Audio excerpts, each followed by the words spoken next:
M. Georges Tarabulsi est professeur titulaire de l'École de psychologie de l'Université Laval et directeur scientifique de l'Institut universitaire du Centre jeunesse de Québec. Depuis 20 ans, il travaille auprès d'enfants, toujours en collaboration avec le réseau de la santé et des services sociaux, afin de mieux comprendre le développement des enfants vivant dans des circonstances de vulnérabilité. Ses recherches portent sur des questions fondamentales touchant l'attachement, la régulation émotionnelle et le développement cognitif des enfants. Depuis 1999, il travaille sur l'élaboration, la validation et l'implantation de l'intervention relationnelle, une stratégie d'intervention fondée sur les principes de l'attachement parent-enfant. Donc, sans plus tarder, on accueille M. Tarabulsi. Merci et bonne soirée. Je suis content de venir vous parler. J'aimerais vous parler en tant que parent, autant qu'en tant que chercheur, puis en tant qu'universitaire, puis en tant que toutes sortes d'autres choses. Mais j'ai 4 enfants. Ça fait 20 ans, comme Claudia a dit, ça fait 20 ans que je suis dans le domaine, je fais de la recherche, on rencontre des familles de toutes sortes, on rencontre des gens qui viennent de tous les endroits de la planète, on fait des travaux, on essaie de soutenir des familles. Des fois, on est efficace, des fois, on a du succès, des fois, ça ne fonctionne pas très, très bien. J'aimerais vraiment aujourd'hui vous parler en tant que parent. J'ai 4 enfants. Mes enfants sont maintenant plus vieux. J'ai fait un petit peu le tour du jardin. J'en ai une dernière qui est encore au cégep. J'espère qu'elle ne va pas rester au cégep trop longtemps. Mais il y a quelque chose dans le fait d'être parent qui est incroyablement vulnérabilisant pour n'importe qui. N'importe qui est parent, une des choses qui arrive, c'est qu'on se rend compte que tout d'un coup, beaucoup de choses deviennent un petit peu plus fragiles. On prend moins pour acquis certaines choses. On devient un peu plus sensible à ce qui se passe autour de nous, à d'autres préoccupations, d'autres sortes de préoccupations. Un jour, on a 18 ans, on veille tard, on n'a pas trop de difficultés à se lever le lendemain. Un jour, on a peut-être 28 ans, on se lève toute la nuit, on a de la misère à se lever pour aller au travail, on a une déprivation de sommeil assez importante. Puis après, on a 38 ans, puis on a des jeunes qui demandent d'autres sortes de soins, on a d'autres affaires qui sont en train de se passer. Puis ce tour de jardin-là est important de toutes sortes de façons. Fait qu'aujourd'hui, on va parler de science puis de ce qu'on sait un petit peu sur le développement des enfants. Je vais essayer de vous épargner toutes les études puis toutes les choses. Mais on devrait aussi parler un petit peu en tant que parent. Puis je parlais avec Claudia de comment on devait faire ça. Et une des choses qu'on s'est dit, puis c'est très bon. Si vous savez, les profs d'université, c'est dangereux un petit peu. Donner un PowerPoint puis un prof d'université, il peut partir pendant 3 semaines. Il parle, il n'y a pas de problème. Mais ce qu'on va faire, c'est que interrompez-moi, d'accord? Je vais essayer de vous voir, j'ai un petit peu la lumière dans les yeux, mais faites bouger votre bras ou quelque chose. Si vous avez des questions, des commentaires, des choses que vous aimeriez dire, on va essayer de rendre la conversation aujourd'hui un petit peu interactive. Puis, ça va nous permettre, je pense, que tout le monde puisse trouver son intérêt, puis tout le monde puisse trouver un peu son sens à travers toute cette espèce d'aventure que c'est que d'être un parent. Il y a deux métaphores que j'aimerais vous donner par rapport à la job d'être parent. Vous connaissez le film, hein? Ou le livre, ou quelque chose, vous connaissez? Si vous ne l'avez pas vu, c'est drôle, d'accord? Le 7e est un petit peu plus rough. Allez pas le voir tout de suite, surtout si vous avez des jeunes enfants, tout ça. Le premier, c'est cute, d'accord? C'est un petit peu épeurant, là, mais c'est pas trop pire. Mais vous connaissez l'histoire. C'est un jeune garçon très vulnérable pour toutes sortes de différentes raisons, se retrouve dans une situation un peu difficile, et puis il apprend qu'il a un don, certains cadeaux, puis il y a des gens qui le prennent sous son aile. Des gens qui le prennent sous son aile puis qui l'adoptent d'une certaine manière et qui lui apprennent un peu comment utiliser ce qu'il a pour faire face au monde dans lequel il est. Puis il apprend des choses sur le monde dans lequel il est. Jusqu'à l'âge de 11 ans, Harry Potter ne comprend pas exactement le monde dans lequel il est. Puis à un moment donné, il se retrouve dans un autre endroit, dans une autre façon, des gens qui le prennent, qui l'adoptent, prennent sous son aile et qui lui disent « OK, on va t'amener, on va te prendre, puis on va t'amener un petit peu à travers les différentes leçons que tu as besoin d'apprendre pour savoir comment naviguer dans le monde. » Le mentorat, c'est certainement une image de la parentalité qui est très, très importante. L'idée qu'on a une personne, on arrive dans notre monde et on ne sait pas comment ça fonctionne. On est équipé quand on est bébé, Quand on est enfant, on est équipé pour apprendre, on est équipé pour savoir, pour décoder qu'est-ce qui se passe autour de nous. Mais décoder, si on n'a pas de carte, si on n'a pas de chemin, ça ne nous donne pas grand-chose. On a besoin de quelqu'un qui nous amène le long du chemin. Puis l'image du mentorat, c'est une image très, très puissante, très forte. C'est une image qui ressort souvent dans des situations d'enfance un petit peu vulnérables. On voit souvent, si vous avez vu dans toutes sortes de différents films, on voit l'idée d'une personne qui vient aider un jeune qui est en difficulté, qui le prend un peu sous son aile, qui lui montre un petit peu qu'est-ce qu'il a en dedans de lui qui est précieux, et puis qui l'amène un petit peu plus loin. Je ne sais pas si vous avez vu le film La vie est belle. Vous avez vu le film La vie est belle? C'est une autre métaphore. Si vous ne l'avez pas vu, laissez faire Harry Potter, allez voir lui, d'accord? Puis lui, vous voulez que vos enfants soient couchés quand vous le regardez, d'accord? Si vous ne connaissez pas l'histoire, c'est l'histoire que ça se situe dans la Deuxième Guerre mondiale. Environnement hostile s'il n'en est pas un. C'est très difficile. Il y a une famille qui se retrouve dans un camp de concentration. Le papa et la maman sont séparés, mais le papa a avec lui son garçon. Puis une partie importante de l'histoire concerne la manière dont le papa veut protéger son garçon dans cet environnement-là. Puis il garde l'enfant, il fait toutes sortes de choses, puis une des affaires qu'on comprend, c'est qu'il doit absorber le coup, il doit encaisser le coup d'être dans un environnement qui est très difficile pour que son enfant pense qu'au lieu d'être dans un endroit où les gens leur veulent du mal, il est dans une sorte de parc d'amusement. Il est dans un espèce de terrain de jeu. Puis une des choses qui me frappe, c'est qu'on est dans un monde, il y a quelque chose dans notre monde québécois, canadien, nord-américain, occidental, il y a quelque chose dans notre monde qui est un peu artificiel. On vit dans un monde où on a l'impression qu'on est toujours en sécurité et que tout est beau, c'est une sorte de bulle, d'accord? Puis je comprends qu'on est extrêmement choyé. On est dans les sociétés les plus choyées de la planète, dans l'histoire de l'humanité. Mais il y a quand même des choses qui peuvent arriver aux enfants. Il y a quand même des situations de vulnérabilité. Il y a quand même des choses pour lesquelles on doit protéger nos enfants jusqu'à ce qu'ils soient assez vieux pour comprendre. Puis on peut discuter sur quelles pourraient être ces choses-là. Mais une part importante d'être parent concerne le fait de protéger les enfants jusqu'à ce qu'ils soient capables d'eux-mêmes prendre le coup. Le parent prend le coup jusqu'à ce que l'enfant soit capable de comprendre dans quel monde il est. Deux métaphores, la métaphore du mentorat, puis la métaphore de la forteresse. Très important. Deux idées qu'on voit, puis on pourrait parler de recherche puis de science longtemps, mais c'est deux façons dont on voit que la parentalité exerce un rôle extrêmement important pour le développement des enfants. C'est intéressant, si on recule quelques années en arrière dans notre compréhension clinique de comment les enfants fonctionnent, on pensait que les enfants étaient extrêmement solides, puis il n'y a pas grand-chose qui pouvait les affecter. Puis ce que faisaient les parents, c'était, oui, important, mais finalement, c'était très solide ce qu'ils avaient en dedans d'eux. On commence à réviser notre façon de comprendre le développement des enfants. Ce que les parents font est non seulement extrêmement important, c'est vital. Ce que vous n'aurez pas aujourd'hui, dans la discussion qu'on va avoir, ce que vous n'aurez pas, c'est une clé. Il n'y a pas de recette. Il n'y a pas une porte avec une méthode. Très souvent, dans notre job de parent, très souvent, puis je sais que j'ai souvent été comme ça, je suis coupable de ça moi aussi à maintes et maintes reprises, et maintenant que j'ai des adolescents et des jeunes adultes à la maison, ils me le rappellent. Très souvent, on aimerait avoir le truc, on aimerait avoir la stratégie qui va nous aider à gérer la situation. C'est quoi l'affaire qu'on devrait faire? C'est quoi la chose qui va faire qu'on n'est pas obligé de s'investir? Mais l'idée d'une clé ou l'idée d'une recette, ça nous éloigne beaucoup du fait que d'être parent, c'est un investissement de soi-même, un don de soi. On apprend beaucoup de choses par rapport à qu'est-ce que ça nous coûte, d'une certaine manière. Et ce qu'on souhaite, ce qu'on veut, ce sur quoi on mise, c'est qu'il y a quelqu'un qui va prendre un petit bout de ce qu'on a à offrir puis qui va courir avec. Si on est parent parce qu'on souhaite avoir une grande valorisation, il y aura beaucoup de place. Il va y avoir une sorte de valorisation, ça c'est clair. Mais des fois, on devient parent un peu comme ma fille de 19 ans souhaite avoir un chien. Puis si c'est dans ce sens-là qu'on devient parent, il y a quelque chose en dedans de nous qui va être très, très déçu.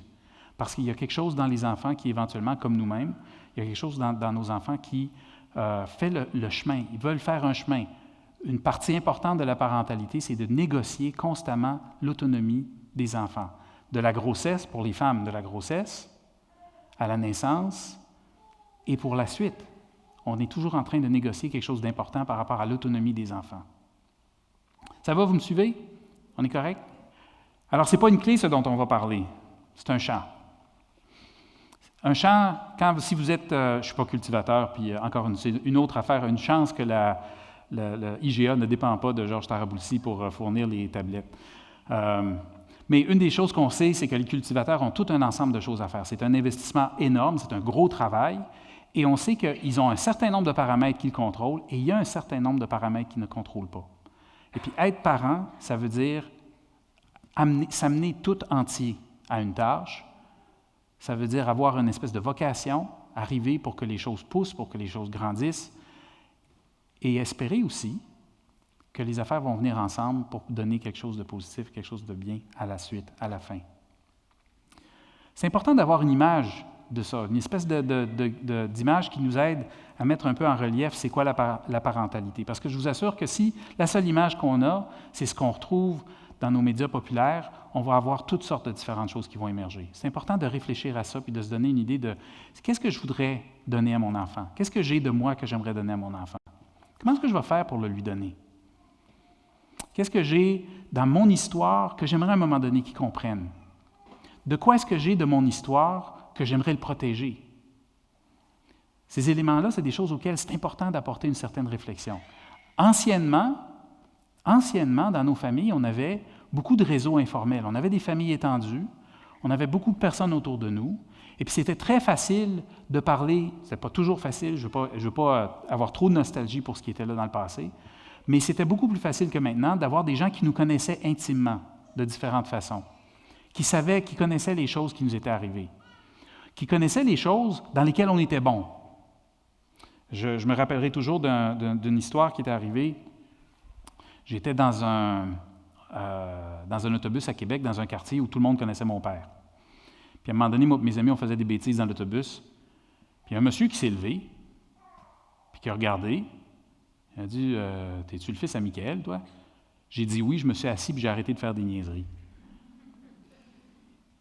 Puis l'idée, c'est, il y a quelque chose de cette espèce de tissu-là. Il y avait des affaires négatives dans ça. Ça voulait dire que, Moses, j'aurais donc bien aimé ça, pouvoir m'amuser avec mes amis, parce que tout le monde ne connaissait pas mon père, ça m'aurait fait du bien.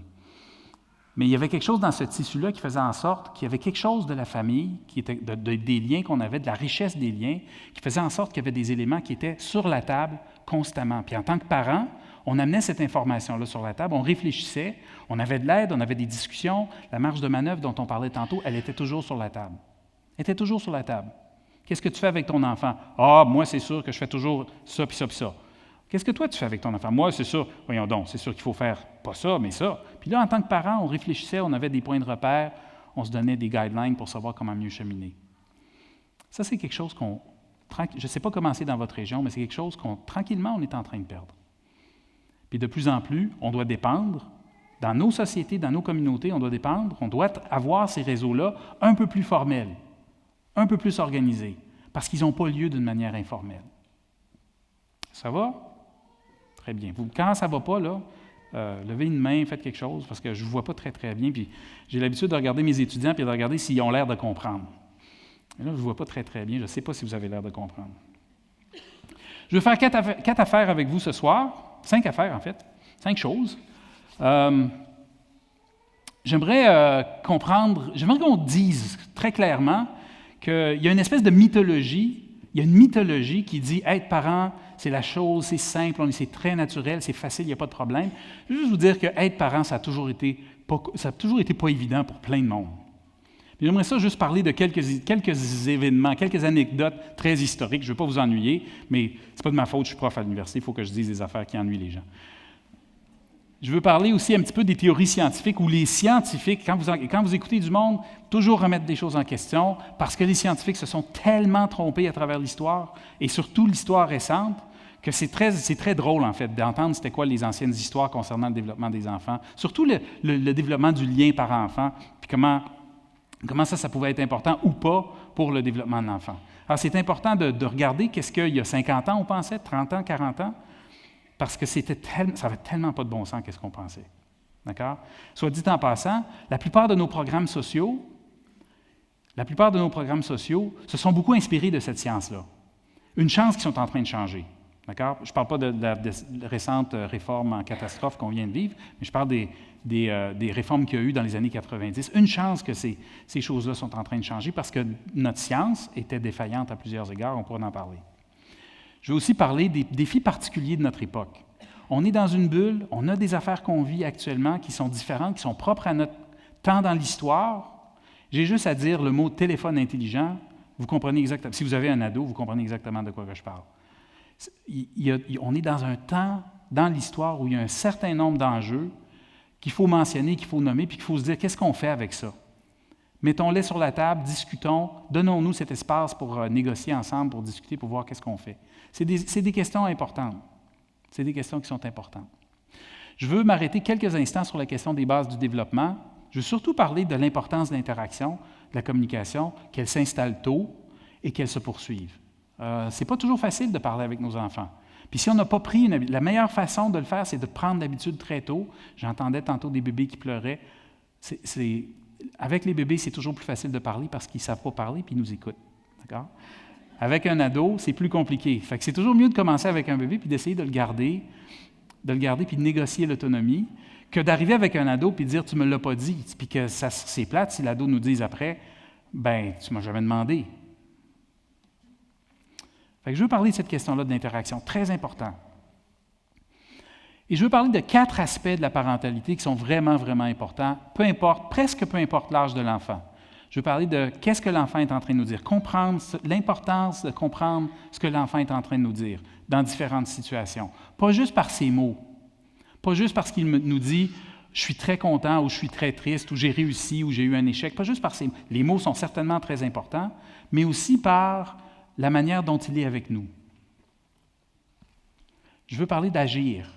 Je suis toujours étonné quand je parle avec des groupes de parents, toujours étonné, qu'il y a toujours beaucoup de parents qui disent « bien, mon enfant va grandir. » Ce qu'on fait en tant que parent est vital pour nos enfants. Ça ne veut pas dire qu'on ne peut pas faire d'erreurs. Heureusement que l'enfant a comme une espèce de marge de manœuvre qui nous permet de faire un paquet de gaffes. D'accord? L'enfant, c'est à peu près... L'enfant, par rapport aux parents, c'est presque comme un jeu vidéo. Il y a beaucoup de vie. OK?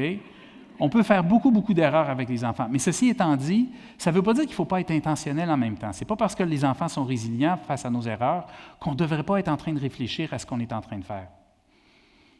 L'autre jour, ma fille m'a appelé. Ma fille est à l'université actuellement, puis on essaie de Skyper quand même assez souvent.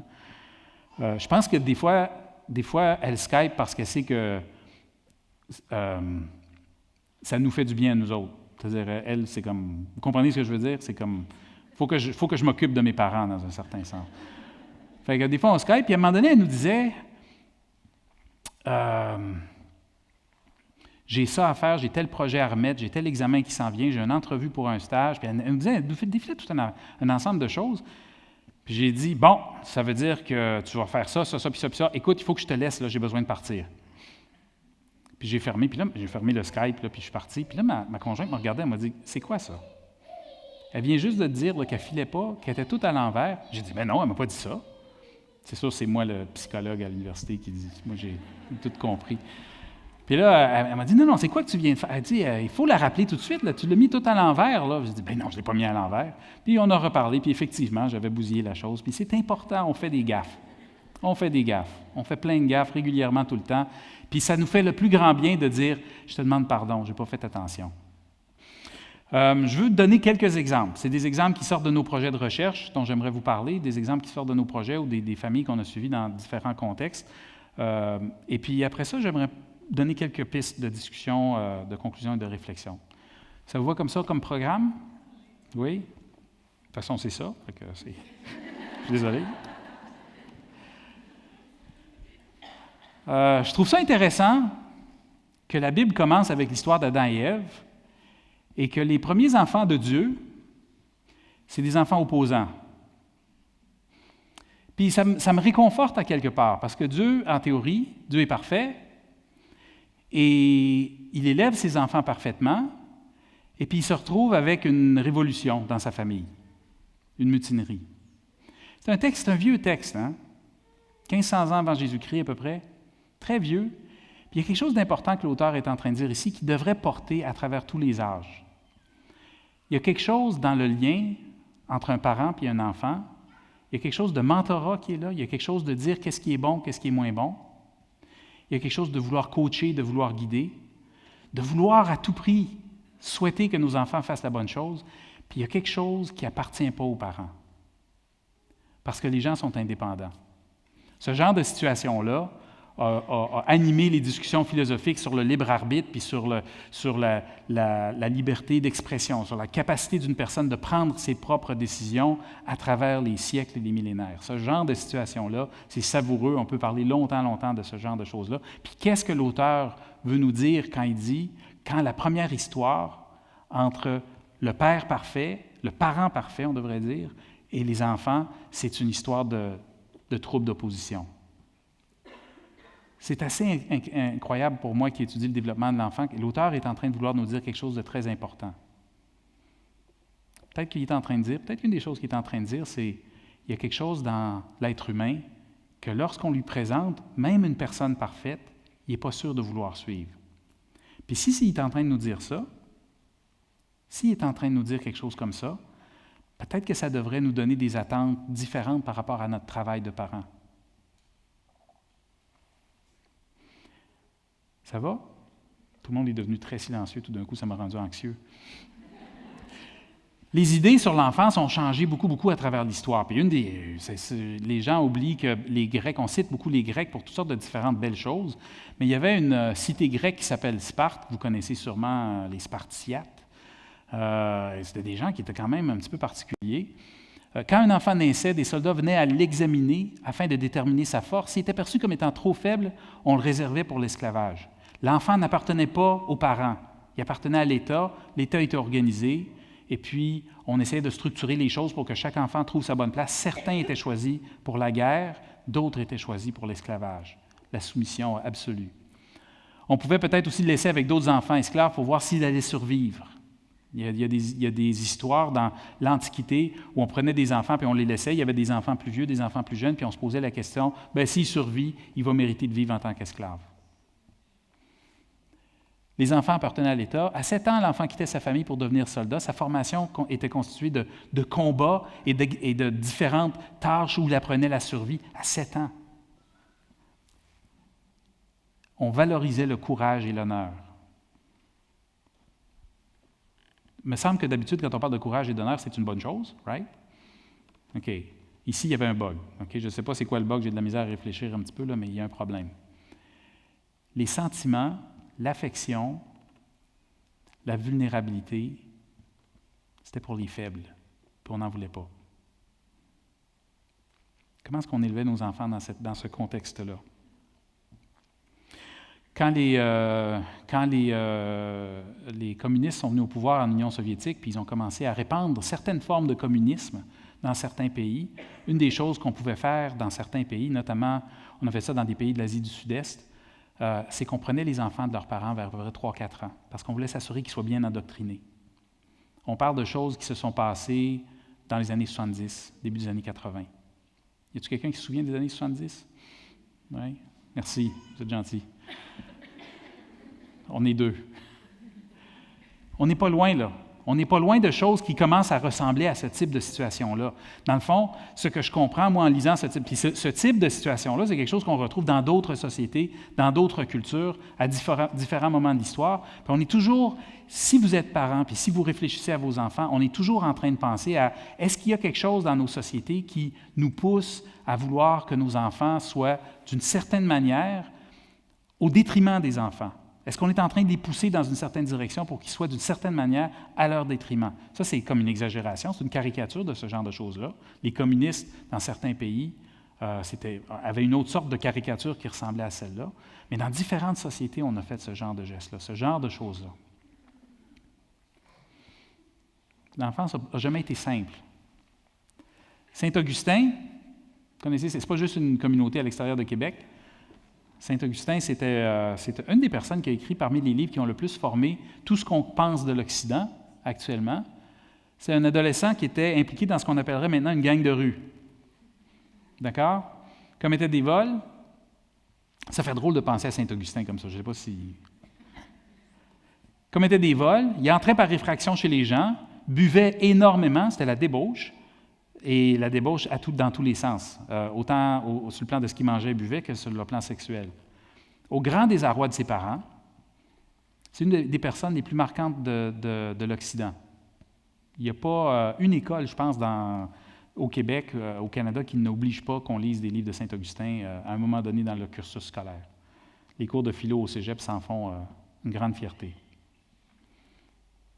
L'enfance est trouble. Ça n'a pas été toujours facile. Je ne veux pas dire que c'est trouble dans le sens que c'est pas le fun. Je veux dire que si quelqu'un vous dit « Oh, on passe à travers la parentalité aérodynamique, pas de problème », c'est une mythologie. Il y a toujours eu des grands défis à la parentalité puis à s'occuper des enfants. Puis quand on devient parent, on entre dans une énorme aventure, remplie de défis, remplie d'enjeux, des énormes récompenses, des grandes frayeurs, parfois des déceptions. C'est important d'être lucide par rapport à cette situation-là. Puis nos scientifiques, je suis sûr que vous reconnaissez celui qui est à votre droite, celui qui a l'air un petit peu le plus relax, un petit peu le plus cool, un petit peu, il est un petit peu canté, là, il a l'air de dire « Ouais, je pense que j'ai compris. Hein? » M. Freud nous disait « Ça n'existe pas les relations par enfant. Ça n'existe pas vraiment. C'est quelque chose de tout à fait secondaire. La chose la plus importante, c'est les étapes de développement psychosexuel. Et ça appartient à l'enfant. » Et pendant des décennies, il a influencé toute une génération de psychologues, de psychanalystes, de neurologues à cause de ces théories de comment fonctionnait le développement humain. Et une des affaires qu'on sait maintenant, il ne nous l'avait pas dit à l'époque, le petit Snoro, c'est qu'il n'a jamais travaillé avec les enfants. Toutes ces théories étaient fondées sur des rencontres avec des adultes dans son cabinet de consultation. Quand même, il faut être très...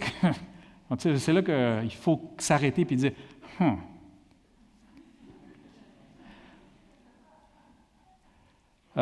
Monsieur Watson, c'est le père du behaviorisme. Je ne sais pas si vous connaissez le behaviorisme. Est-ce qu'il y en a qui connaissent ce terme-là? C'est l'idée que le fonctionnement, le développement humain, ça fonctionne par renforcement. Ça fonctionne avec... si tu donnes des récompenses à quelqu'un, il va vouloir répéter l'action qu'il a commise, qu'il a faite. Puis c'est un peu, si vous réfléchissez à vos programmes de récompense dans vos écoles, peut-être vous êtes enseignant, vous avez des petites étoiles que vous collez pour les enfants, c'est vraiment des concepts puis des idées qui ont émergé d'une manière structurée à l'époque de M. Watson. Et quand même, c'est assez impressionnant la manière dont il réfléchissait aux relations par enfant. Une des choses que disait M. Watson, c'était M. Watson et M. Skinner, qui est venu après, c'est deux personnes qui ont dit à peu près les mêmes affaires. Il disait, l'enfant n'a pas vraiment de relation. La relation, c'est quelque chose que nous, on dit parce qu'on est des romantiques, puis on aimerait ça que les gens soient fins les uns avec les autres, s'entendent bien les uns avec les autres, mais la relation, ce n'est pas vraiment quelque chose qui existe. Ce qui existe, vraiment, c'est que l'enfant a faim. Et c'est un malaise qu'il a quand il a faim.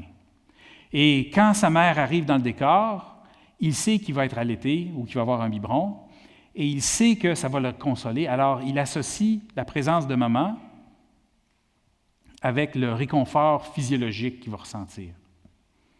Pas de relation, c'est un réconfort physiologique avec ce qu'on appelle, dans le jargon, conditionnement classique. D'accord? J'associe la présence de ma mère avec une sensation agréable. Quand même, vous avez le droit d'être incrédule. Vous pouvez faire encore une fois, vous pouvez réfléchir, puis vous pouvez dire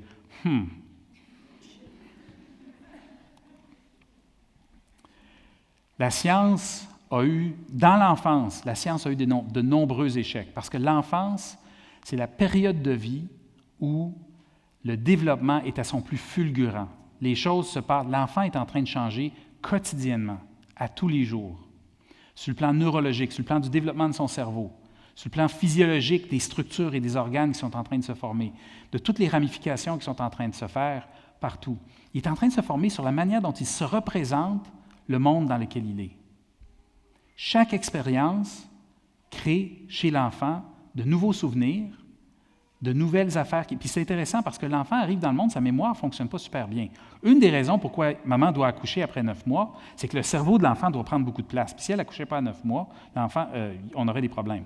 D'accord? Sa tête doit grandir, doit accommoder une mémoire, parce qu'à un moment donné, avec les expériences qui se répètent, l'enfant se forme une mémoire, des représentations de comment son monde fonctionne. Et les événements qui ont lieu le plus fréquemment sont celles qui vont prendre le plus de place dans sa tête, très tôt dans sa vie. Pendant 3 ans, 4 ans, 5 ans, le cerveau est en pleine évolution. Il y a toutes sortes de ramifications neurologiques qui sont en train de se faire. Et à un moment donné, le cerveau commence à faire du ménage. Il pose la question. C'est comme si le cerveau posait la question, qu'est-ce qui a été vraiment important? Qu'est-ce que j'ai vraiment besoin de savoir concernant... Pensez quand vous embarquez dans une voiture la première fois. Je ne sais pas si vous vous souvenez de la première fois que vous êtes entré dans une voiture puis vous deviez conduire la voiture. Si vous vous asseyez devant la voiture, là, il y a à peu près 14 000 différents boutons devant vous, un volant, il y a 3 pédales, 4 si ça dépend des voitures, des fois il y a 4 pédales en avant de vous. Puis si vous n'avez pas bien observé vos parents ou si vous n'êtes pas sûr comment, ça peut être un petit peu angoissant. Mais ça ne prend pas beaucoup de temps, puis vous apprenez qu'il y a certains boutons puis certaines parties de l'équipement qui sont plus importantes que d'autres. Right? Je suis sûr qu'il y a encore des boutons dans votre voiture, vous ne savez pas qu'est-ce qu'ils font. Dans le développement de l'enfant, quand l'enfant est en plein développement, tout est inscrit, tout rentre. Sa mémoire floche graduellement des choses. Mais à mesure qu'elle se développe, à mesure qu'elle prend de la place, elle se souvient tranquillement des choses les plus importantes. C'est très important. C'est à ce moment-là qu'une des choses qu'on dit, c'est si l'enfant grandit dans un environnement hostile, difficile, il va enregistrer cette partie-là. Ça ne veut pas dire que tout est fini, là. Ça ne veut pas dire que c'est la fin du monde. Non, ce n'est pas ça qu'on veut dire. Mais on doit être sensible à ça. Si l'enfant grandit dans un milieu difficile, on doit être sensible à ça. Peut-être que dans le début de la vie, tous les parents ont des enjeux, puis des défis, puis des obstacles. Peut-être que ces obstacles-là, puis ces défis-là sont arrivés en début de vie. Soyons sensibles à ça. Parce que c'est pendant ce temps-là que les mémoires, les représentations sont en train de se former. Tout est en train de se faire durant cette période-là. Il y a une espèce... L'enfant arrive dans le monde, il ne bouge pas. En dedans de 6 mois, il peut se retrouver en dessous du divan par inadvertance parce qu'il est en train d'apprendre à ramper. Avez-vous déjà retrouvé votre enfant en dessous du divan? Moi, ça m'est déjà arrivé, puis il n'y a personne qui m'a signalé, mais il a fallu qu'on surveille, là. Il fallait qu'on bloque les chemins. Il ne fallait pas que l'enfant se retrouve en dessous du divan. Parce que ce qui arrive, c'est qu'ils se tiennent sur leurs bras, right? Puis ils glissent un petit peu par en arrière. Puis des fois, ils se tiennent, puis ils glissent. Puis ils se tiennent, puis ils glissent, puis ils se retrouvent en dessous du divan. C'est pas parce qu'ils veulent aller en dessous du divan. Mais moi, je me souviens d'avoir perdu mon enfant, puis d'avoir dit « Où est-ce qu'il est? » Puis il y a 2 pensées. J'étais terrorisé parce que j'avais perdu mon enfant, mais j'étais aussi terrorisé de qu'est-ce que ma femme allait faire quand elle allait savoir que j'avais perdu notre garçon, notre fils aîné. Je peux vous assurer, on a changé le divan. Fait qu'en dedans de 6 mois, il est en train de se promener, il commence ses premières... Il vous imite à partir de 1 mois, 6 semaines, il commence à vous imiter. Il vous imite dans vos vocalises à partir de 2-3 mois, il est en train de commencer à vous imiter. Il y a des mots élémentaires qui émergent dans cette première tranche de vie-là. Il parle, il vocalise, on en entend un là, il a l'air d'être très... Il est d'accord, je pense. Puis, rapidement, on commence à ramper 4 pattes. Après ça, on marche. Après ça, le petit bébé qu'on pouvait surveiller facilement parce que c'était plutôt inerte, là, ça ne bougeait pas bien, tout d'un coup, il est en train de se promener partout dans la maison. On a besoin de fermer des portes, on a besoin de mettre des affaires de sécurité. On doit être très alerte, on doit surveiller, on doit parler même quand on ne le voit pas pour être sûr qu'il sache où on est. Toutes ces choses-là sont en train de se passer. C'est une période de vie extrêmement, extrêmement changeante. Vraiment, ça a été très difficile pour les savants de réfléchir, de savoir qu'est-ce qu'on fait. C'est comme tout se passe trop vite. C'est comme essayer d'étudier le mouvement d'une vague. Tout se passe trop vite. Puis si c'était passé, on comprend pourquoi les savants se sont trompés, si c'était passé, la société autour de nous demande de considérer tout un ensemble de choses et d'une manière vraiment différente. Est-ce qu'on va avoir ou pas avoir des enfants? Combien d'entre vous avez 4 frères ou sœurs? Il y a peut-être 7-8 personnes, 5-6. Combien d'entre vous avez des parents qui ont 4 frères ou sœurs? On a pris collectivement des décisions par rapport aux enfants, puis la décision la plus importante qu'on a prise socialement, c'est d'en avoir beaucoup moins. On est une des places dans le monde qui a le moins d'enfants par femme. On dit par femme, c'est pas parce qu'on est sexiste, c'est parce que, vous comprenez? On est une des places dans le monde où il y a le moins d'enfants. Il y a d'autres places où il y en a autant peu que nous, mais on en a moins que la plupart des endroits dans le monde. C'est assez particulier. On est passé, peut-être c'est parce qu'on a fait une boulimie à une certaine époque. Peut-être ma conjointe vient, son père et sa mère, ils étaient 12 chez eux, chacun. De sorte que j'ai complètement abandonné tout espoir d'essayer de comprendre qui était mon oncle François, puis je ne sais plus, je ne sais pas, c'est trop de monde. Mais 12, ça fait beaucoup de monde. Fait qu'on peut peut-être comprendre qu'il y a comme un retour à la moyenne qui est en train de s'effectuer. Mais c'est important pour nous poser la question, qu'est-ce que ça veut dire pour nous d'avoir des enfants? Est-ce que des enfants, si on pose la question dans le contexte de la conciliation travail-famille, on est la première société qui se pose la question d'une manière ouverte comme on le fait. Ce n'est pas une mauvaise chose, c'est une excellente chose parce que nos familles ont vraiment besoin d'aide. La manière dont la société est en train de fonctionner actuellement met énormément de pression sur les familles. C'est clair qu'on a besoin de réfléchir à ça. Mais c'est intéressant qu'on n'est pas en train de dire « ralentissons ». Ça, ce n'est pas la réponse qu'on donne. La réponse, c'est « concilions le travail et la famille ». Je me suis posé la question, pourquoi est-ce qu'on ne dit pas « ralentissons un peu, rétablissons un certain équilibre ». On est une société où, comme on disait tantôt, notre filet social informel est en train de se défaire un petit peu, pour toutes sortes de différentes raisons, parfois bonnes, parfois moins bonnes. Pas de jugement impliqué dans ça. C'est parfois correct de quitter notre patelin pour aller ailleurs travailler. Il n'y a pas de problème avec ça. Mais quand on quitte le patelin, on a besoin d'aide pour nous aider avec nos enfants. Puis si nos enfants sont jeunes, on pose la question inévitablement, est-ce que c'est une bonne chose d'envoyer notre enfant à la garderie? Est-ce que c'est correct pour une madame de s'occuper de mon enfant 6-7 heures par jour? Il me semble que ça devrait être ses parents qui font ça. Ou bien, surtout si la madame change souvent, qu'est-ce qui arrive dans ce temps-là, quand il y a un roulement fréquent par rapport à la garderie? C'est un moyen qu'on s'est donné pour pallier à quelque chose qui était là, qui était plutôt informel, puis qui commençait à se défaire à un moment donné, qui était le fait qu'on se fiait à toutes sortes de différentes personnes pour nous aider avec nos enfants. Puis maintenant, on connaît moins les personnes. Peut-être que chez vous, vous connaissez les personnes qui s'occupent de vos enfants quand ils sont en garderie. Mais peut-être que dans certains cas, on ne les connaît pas. Mais on fait confiance parce qu'on sait qu'il y a quelqu'un qui surveille, qui est en train de veiller. On fait confiance à la formation. On fait confiance aux autorités qui viennent réguler ce qui se passe dans les garderies. Vous me suivez quand je dis ça? Il y a un changement. Il y avait des gens qui s'occupaient des enfants qui n'étaient pas les parents avant. Là, maintenant, il y a encore des gens, mais le type de personne a changé. On a pris certaines décisions par rapport à la manière de nous occuper de nos enfants. Un des grands défis maintenant, c'est la réussite scolaire.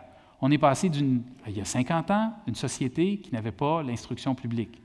Maintenant, on a une société qui est parmi les meilleures au monde pour l'instruction publique. À chaque année, on accote les Suisses, les Finlandais, les Coréens par rapport à nos performances en mathématiques, puis en français, en histoire. Je ne me souviens plus de toutes les évaluations qui sont faites. Mais on a un problème. Notre problème au Québec, c'est le décrochage. Une des choses que je vous dirais, je fais une petite parenthèse, ne croyez pas les discours catastrophés par rapport à notre système d'éducation. Il y a certainement des bugs, on a des choses, puis ça a été très difficile la dernière année à cause des compressions, mais le système québécois est un des plus performants sur la planète. On est très bon. Puis ça vaut la peine. Moi, je lève mon chapeau à tous les enseignants qui font des miracles dans leur classe à tous les jours. Ma conjointe est enseignante, puis je la vois travailler très, très fort, puis il y a quelque chose de très positif. C'est très décourageant pour les enseignants de toujours entendre les discours catastrophés et catastrophants. On a un très bon système d'éducation. On est une des places dans le monde où le lien entre la pauvreté et la réussite est le plus faible. Quand même, on égalise les chances mieux que n'importe où en Amérique du Nord par rapport aux chances de succès des enfants. Mais on a un problème important, il faut le nommer. Il y a quelque chose qui arrive dans certains endroits, dans nos milieux urbains, puis dans certaines communautés où nos jeunes ne font pas leur secondaire 5, ou ça peut leur prendre très, très longtemps avant de faire leur secondaire 5. Ça, c'est notre problème. On a ce problème-là. Est-ce qu'on fait des devoirs? Est-ce qu'on encourage les enfants à faire? C'est quoi l'attitude d'un parent quand son enfant ne veut pas faire les devoirs? J'ai eu 4 enfants. Là. Je peux vous nommer là, les guerres mondiales qu'on a eues là, à répéter. Je peux vous nommer les fois où j'ai dit à mon garçon, « Bon, écoute, je vais regarder ton livre. Je vais regarder ton livre de maths. On va regarder ça ensemble le lendemain, d'accord? » Puis là, je m'installe le soir, là, puis il est comme 9h30, là, puis j'essaie de comprendre les principes d'algèbre que j'ai eu de la misère à comprendre quand j'avais son âge. Là, c'est comme, est-ce qu'on fait ça? Comment on s'organise dans ces situations-là? Une des grandes questions de notre époque, c'est tout ce qui touche télé, Internet, jeux vidéo, réseaux sociaux. Je vous dirais de manière très facile que beaucoup de parents ne savent pas où donner de la tête. Qu'est-ce qu'on permet, qu'est-ce qu'on ne permet pas?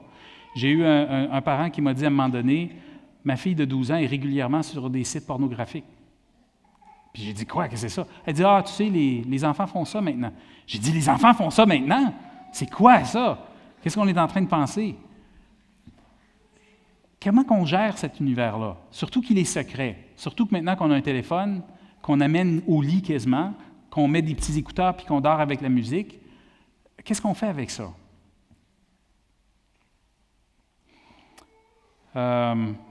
Beaucoup plus de substances disponibles que quand j'étais jeune. Beaucoup plus. Je sais qu'il y a du monde il y a un monsieur qui se souvenait des années 70, là. Mais beaucoup plus facile, beaucoup plus disponible. Il y a un réseau de personnes qui veulent du mal. Et tout est disponible. Toutes sortes de choses sont disponibles. Il y a des prédateurs qui sont là. Toutes nos griffes devraient être sorties des fois par rapport à ce genre de situation-là. Toutes nos dents, toutes nos griffes. On devrait défendre nos enfants par rapport à ces choses-là. Comment avoir un mot à dire sur la scolarité? Comment est-ce qu'on s'implique dans l'école? Comment est-ce qu'on nous demande beaucoup d'être impliqués dans l'école? On sait que nos enfants ont plus de chances de réussir et que nos écoles sont meilleures quand les parents s'impliquent. Comment est-ce qu'on fait ça? C'est tous des enjeux qui sont nouveaux, relativement nouveaux. Comment avoir un mot à dire sur les amitiés que forment nos jeunes? Qu'est-ce qu'on fait quand les enfants deviennent un peu opposants? Fait que beaucoup de nouvelles choses. C'est une job intéressante d'être parent. C'est rempli de connaissances qu'on a besoin d'intégrer, rempli de réflexions qu'on doit avoir pour savoir qu'est-ce qu'on fait. Puis une des choses que je peux vous dire, c'est que c'est important de s'asseoir puis de réfléchir à ça activement et de ne pas juste réagir quand les choses sont en train d'arriver. C'est une des choses que moi j'ai appris. J'avais un garçon qui était particulièrement vite. Il décidait des affaires puis il me présentait régulièrement avec des faits accomplis. J'ai telle ou telle chose que je dois faire. « Oui, mais tu m'avais dit que tu allais faire telle... » « Ah, bien là, j'ai dit à mon ami que j'allais faire telle ou telle chose. »« Bien là, tu m'as dit à moi que tu allais faire telle ou telle... »« Oui, mais je vais le faire demain, c'est pas grave. Ça change quoi dans ta vie, pas? » Non, rien. Je sais pas. Faut y penser d'avance. À un moment donné, ma conjointe et moi, on s'était dit, lui, il va toujours nous avoir. Lui, il va toujours nous avoir. Là, il était rendu adolescent, il était rendu un petit peu plus vieux. On a besoin de se décider d'avance. D'accord? Fait que là, on l'attrapait, puis on lui disait, tu vas faire tel ou tel. Oui, je vais le faire. Fait que là, on le reprenait le lendemain. Tu n'oublies pas que tu fais telle ou telle chose. Oui, je vais le faire. Puis là, il nous arrivait. Puis on avait discuté. Ah, bien là, j'ai une sortie, je devrais aller à tel ou tel. Là, tu nous l'as dit. Dis-moi quelque chose. Qu'est-ce que tu veux que je pense si à chaque fois que tu me dis quelque chose, tu ne le fais pas? Comment tu veux que je pense à toi? Je sais que toi, tu veux le faire. Je sais que toi aussi, tu te sens mal à l'aise dans ça. Fait que je t'encourage à faire ce que tu as dit que tu allais faire, puis à expliquer à ton ami que tu nous avais dit quelque chose. Puis si tu veux, tu peux nous blâmer, tu peux dire que c'est nous qui t'obligeons, puis ça va être de notre faute, puis ton chum pourra dire des affaires à notre sujet, ça ne nous dérange pas vraiment beaucoup. Mais j'aimerais ça que tu tiennes ta parole. On était prêts. Ça n'a pas été facile. Les premières fois, ça a été la révolution, la mutinerie dans la maison, mais il fallait qu'on soit prêt. Mais c'est comme il fallait réfléchir d'avance. Il fallait le faire en avance. J'aurais le goût de vous montrer, de vous parler. Est-ce qu'il y a des questions, des commentaires jusqu'à maintenant? Ça va? On est correct? OK. J'aurais le goût de vous parler de trois exemples qui ont été marquants. C'est des exemples qui sortent de nos travaux, c'est des exemples qui sortent d'histoires qu'on m'a racontées. Fait que c'est des choses qui sont importantes, d'accord? Par rapport à... Ça nous enseigne beaucoup sur comment fonctionne le développement des enfants. Je ne sais pas si vous avez déjà pris un bébé dans vos bras. Avez-vous déjà pris un bébé? Peut-être que quelqu'un m'a déjà entendu donner cet exemple-là. J'aime beaucoup donner cet exemple-là parce qu'il est très savoureux, il est très vrai. Il y a toutes sortes de personnes qui ont des enfants, puis je vous encourage à pratiquer ces choses-là, là, si vous voulez.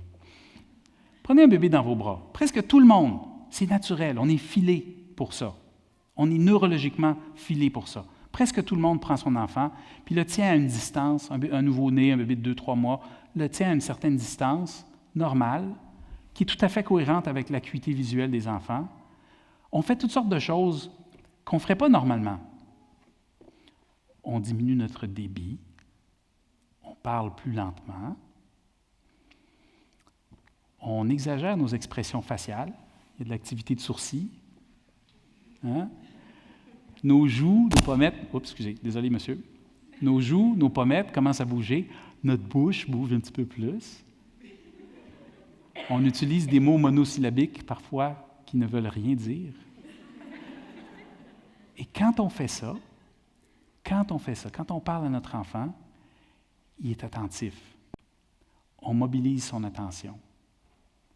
Et puis nous, on ne s'en rend pas compte, mais pendant qu'on mobilise son attention, son activité cardiaque diminue, les parties de son cerveau qui sont importantes pour son apprentissage sont très actives. On a l'impression qu'il ne fait rien, là.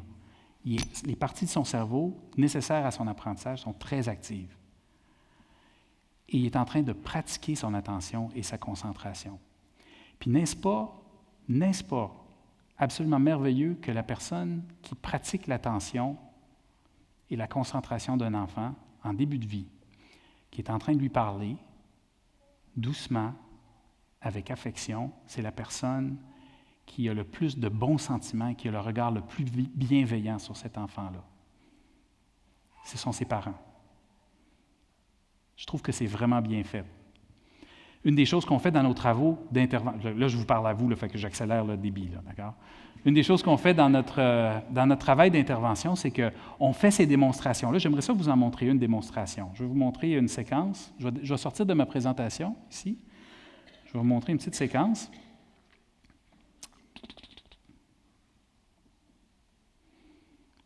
Une séquence YouTube qu'on a trouvée On a cherché quelques séquences YouTube parce qu'on ne voulait pas trop tomber dans des problèmes de confidentialité. Une des choses qu'on fait dans notre travail d'intervention, c'est qu'on a des parents qui, pour toutes sortes de différentes raisons, il n'y a pas de jugement du tout dans ce que je dis. La vie, je la comprends que pour beaucoup de familles, beaucoup de gens, la vie peut être très, très difficile. Puis c'est comme si des fois, les parents oublient de s'installer puis de parler à leur enfant. Puis une des choses qu'on fait, c'est qu'on leur demande de s'installer puis de parler à leur enfant. Puis de lui sourire, puis de lui parler doucement. Puis inévitablement, les enfants sont très attentifs. Puis s'ils ont 2 mois, je vais m'approcher parce que je veux que vous me regardiez. Là. Il y a donc bien du monde. S'ils ont 2 mois, puis ils sont en train, si on est en train de parler avec un enfant de 2 mois, puis on le regarde, puis on lui parle, puis on dit « Salut mon coco, comment ça va? Je suis content de te voir. » Puis on a nos expressions faciales. Vous allez voir un bébé de 2 mois, là, il va faire... C'est comme s'il veut nous imiter, il veut nous parler. Vous savez de quoi je parle? S'il y a 3 mois, vous allez avoir le moment, là, Eureka, où l'enfant va faire Puis là, il va attendre que vous reveniez. Puis là, vous allez revenir, puis vous allez dire Puis lui, il va revenir. Puis là, vous êtes en train... Puis là, c'est compliqué pour un enfant de cet âge-là de savoir quand prendre son tour, mais il est filé pour ça. Il est filé pour ça. Là, vous êtes en synchronie. C'est une affaire qu'on appelle, dans notre domaine, on appelle ça la synchronie. Puis c'est extrêmement important pour l'enfant d'avoir ce type d'interaction-là le plus souvent possible. Fait qu'est-ce qu'on dit à nos parents quand on travaille avec eux? Parlez à votre enfant, regardez-le, établissez ce contact visuel-là. Quand vous lui donnez à manger, quand vous lui donnez le boire, quand vous donnez à manger, quand vous lui donnez le bain, quand vous lui changez sa couche. Il y a eu des moments là, où mes enfants ont eu des désastres écologiques dans leur couche. C'était l'apocalypse. Puis on se retrouvait à changer des couches, puis j'étais là dans ma tête avec les... OK, il faut quand même que j'ai l'air d'aimer ça. Il faut que je parle à mon enfant. « Salut, mon petit pitou! » Puis on essaie de parler puis d'échanger, mais ce moment-là, ce sont des bons moments. C'est des moments où l'enfant, il est là, il sait qu'est-ce qui se passe, puis il attend que vous lui parlez. Il attend ce moment-là. Il attend que le regard bienveillant vienne sur lui. La personne qui a le plus d'affection sur la planète pour cet enfant-là il attend que cette personne-là lui pose un regard, commence à lui parler, lui montre qu'elle est très importante. Je vais vous montrer un petit bout d'interaction.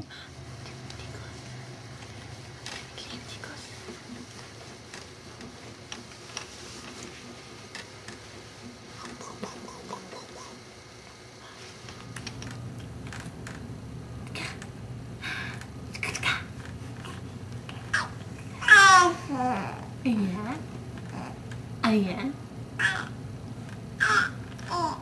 Yeah. What else? Yeah. What else, honey?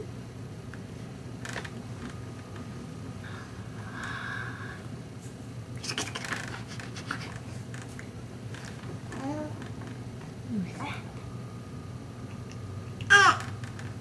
Yeah. Yeah. Yeah. The mommy wants to get you. Oh, baby.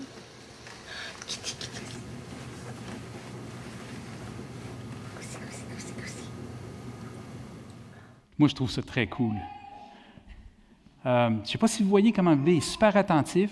La maman est vraiment bonne parce qu'elle regarde, puis des fois, elle attend que le bébé fasse quelque chose, puis elle répond à ce que le bébé est en train de faire. Puis je suis certain que si on demandait à la maman, est-ce que tu te rends compte que tu es en train de faire ça? Je suis sûr qu'elle va dire, oui, je sais que j'ai fait ça, mais ce n'est pas planifié, là. C'est juste que dans l'interaction normale, il y a une synchronie qui s'installe, puis il y a quelque chose de très positif qui est en train de se passer entre maman et bébé. Voulez-vous qu'on le regarde un tout petit peu plus? Oui, hein? On comprend comment l'interaction par enfant, c'est important pour le développement de l'attention.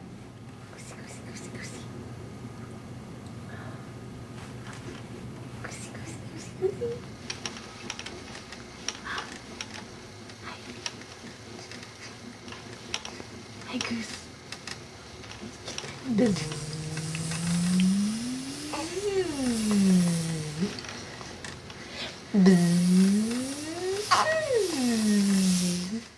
J'aime beaucoup parler de ce genre d'exemple-là parce que c'est le début, hein? C'est les premiers mois de vie. Puis c'est très important. Il faut savoir que le lendemain, l'enfant se rappelle. Fait que si on revient avec ce type d'interaction-là, ça va contribuer à son rappel. Si on oublie pendant quelques jours de faire ça, ça va passer. Ça ne va pas rester.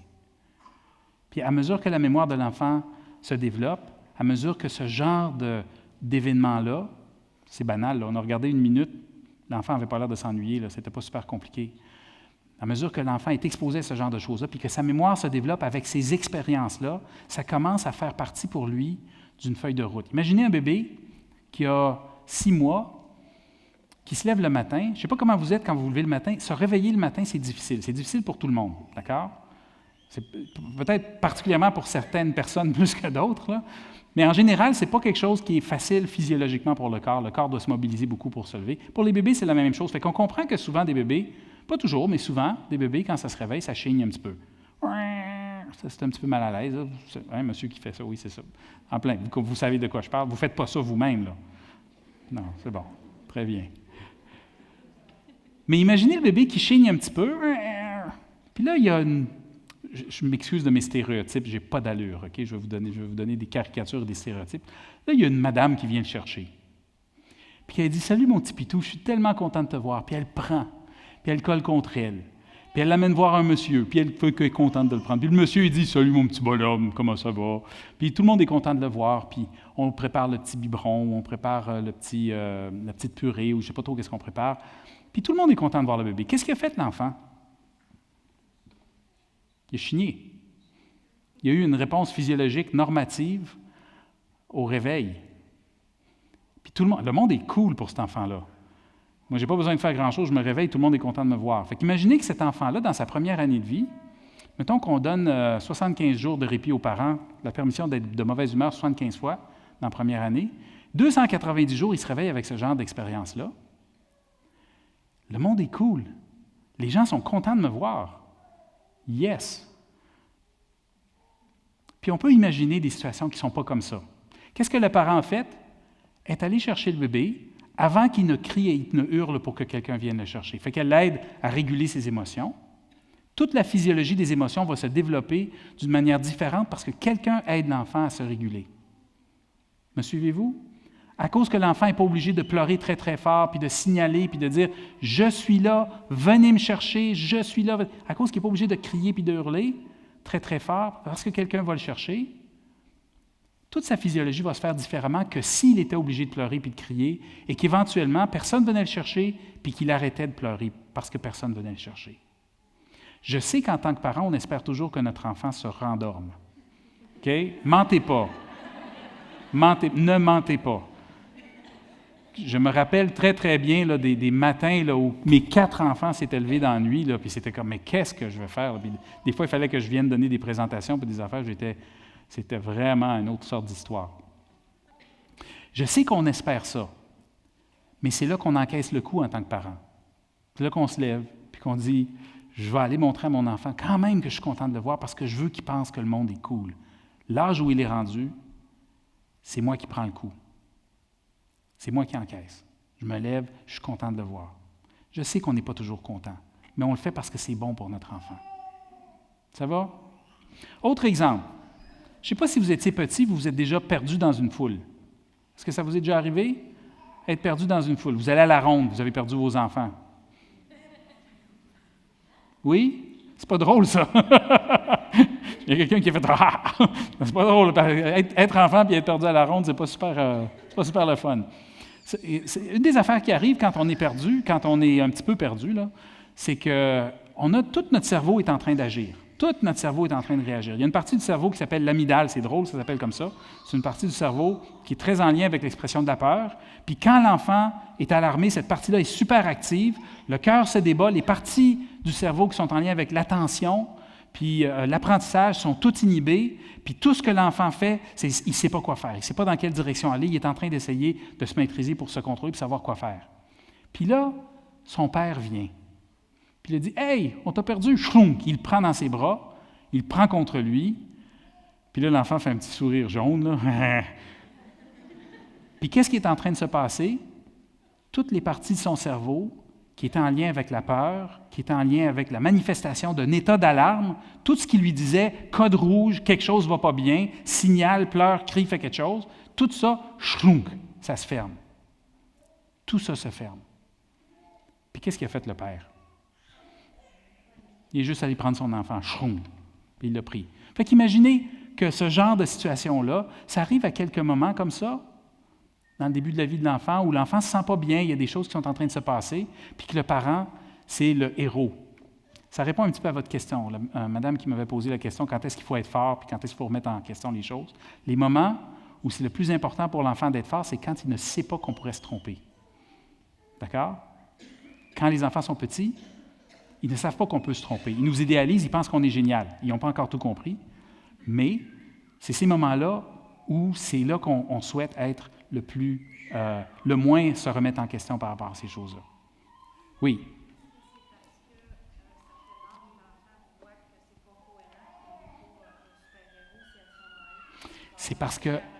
C'est surtout parce que la négociation de l'autonomie commence dès le début de la vie et se poursuit. Puis à un moment donné, pour être autonome, tu as besoin de te rendre compte que tes parents ne sont pas parfaits. Puis tu as besoin de devenir ta propre personne. Mon père a fait ça, je comprends pourquoi il l'a fait, c'est pas ça que je vais faire. Comprenez-vous ce que je veux dire? Puis pour ça, on commence à comprendre que c'est pas juste parce que mon père l'a dit que c'est vrai.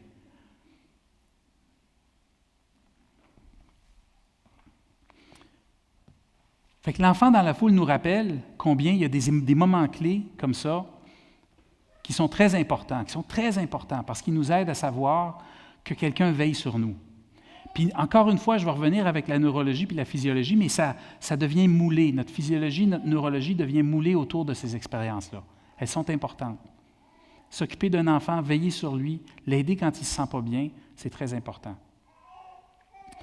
Je vais vous parler d'un dernier exemple parce que c'est l'adolescence. Juste pour vous dire que ces phénomènes-là sont présents toute la vie. Je sais que si quelqu'un avait une très mauvaise nouvelle, il se retournerait vers les personnes les plus chères, puis il voudrait avoir un câlin, il voudrait passer du temps avec. On sait que dans les moments difficiles, on a besoin de ce regard bienveillant dans nos vies. Ce n'est pas quelque chose, encore une fois, il y a une mythologie de la personne qui n'a pas besoin de ce genre d'aide-là. C'est faux, c'est juste faux. C'est pas fonctionnel. On est fait pour être soutenu quand on a besoin de soutien. J'ai un ami qui avait un adolescent avec qui il était en grande difficulté. Son adolescent était particulièrement difficile. Je vous épargne tous les détails. Si vous avez des adolescents, vous pouvez facilement imaginer de quel genre de situation on parle. Un soir, il est sorti avec des amis après une situation très difficile avec son père. Puis il est sorti avec des amis, puis il ne savait pas exactement où il allait, il ne savait pas qu'est-ce qui allait se passer. Puis son fils s'est retrouvé dans une place où il n'aurait pas dû être. Ce n'était pas la bonne place. Il était en danger. Et à un moment donné, il a appelé son père. Puis il a dit, « Je suis vraiment mal pris, j'ai besoin que tu viennes me chercher. » Son père a appelé son frère. Ils sont allés les deux ensemble, ils sont allés sortir de la place où il était. Mais imaginez pendant un instant si le fils avait décidé de ne pas appeler. Ou imaginez pendant un instant si le père avait dit au fils, « Je te l'avais dit. Je t'avais dit que ce n'était pas une place où aller. » Ce n'est pas le genre de rencontre qu'ils ont eu. Mon ami avait l'état d'esprit de dire, « Je suis tellement content que tu m'aies appelé.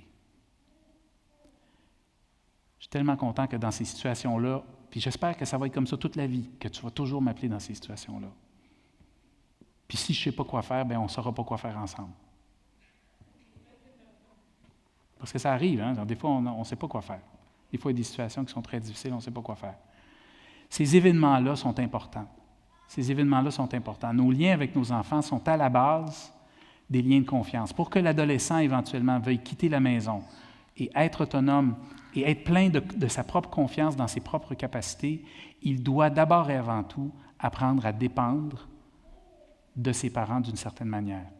Une des choses qui ressort de nos travaux, des travaux en général dans ce domaine-là, c'est que pour stimuler l'autonomie, la confiance d'un enfant, pour qu'il ose appeler ses parents quand il est mal pris, on souhaite qu'il apprenne d'abord la confiance envers ses parents. Je veux parler de 4 aspects importants dans le rôle de parent, et c'est vraiment 4 aspects qui proviennent, on a mâché pour des parents, pour des intervenants, 4 éléments qu'on souhaite auxquels les gens réfléchissent dans leur connexion avec leurs enfants. Mais avant de parler de ces 4 éléments-là, je veux parler de 3 aspects, d'accord? Fait qu'on va parler des 4 éléments, mais ces 3 aspects-là touchent les 4 éléments, d'accord? C'est important de les voir, parce qu'on va parler des choses très précises, là, mais avant, soyons un petit peu général avant de parler des choses précises. C'est important de rester prévisible pour nos enfants. Être prévisible, ça ne veut pas dire être parfaitement prévisible. Les meilleurs parents sont prévisibles à peu près 35 ou 40 % du temps. Puis ça, c'est les Wayne Gretzky de la parentalité. D'accord? Est-ce que vous vous rappelez de Wayne Gretzky? Il y a sûrement juste un monsieur en arrière des années 70 qui se rappelle de Wayne Gretzky. Être prévisible, ça ne veut pas dire être parfait. Ce dont on parle, ce n'est pas le parent parfait, c'est le parent correct. Le parent qui va faire une bonne job avec son enfant, c'est le parent qui est conscient et préoccupé du fait de répondre à son enfant d'une manière prévisible. Quand mon enfant se lève le matin, 290 sur 365 jours, je suis capable d'aller chercher. D'accord? Quand il signale, quand il pleure, j'essaie de m'occuper de voir ce qui est en train de se passer. Une place où c'est difficile d'être prévisible, c'est parfois dans les demandes que nous font nos adolescents.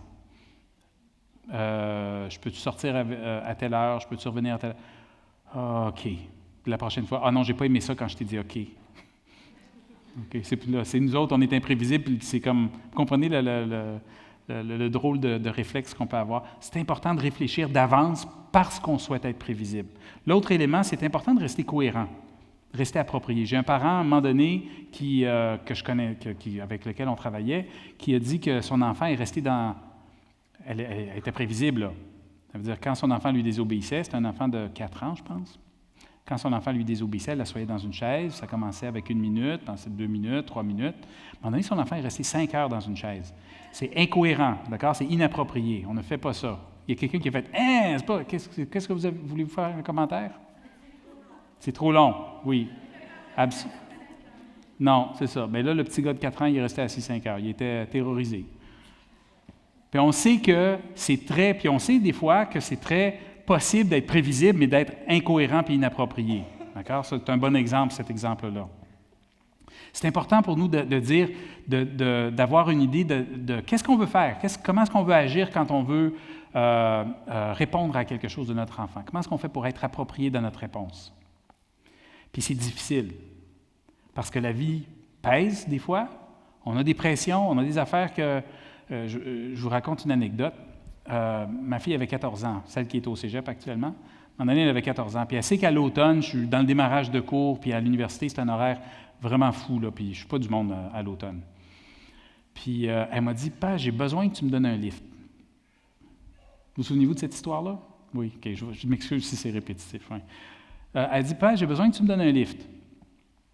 Mais je sais que tu vas oublier. » Fait que j'ai dit, « ça va me faire plaisir si tu peux me donner un coup de main pour me rappeler. » Fait que là, à mesure que le moment arrivait où je devais lui donner un livre, c'était à l'autre bout de la ville, il fallait que je l'accompagne, c'était un petit peu compliqué.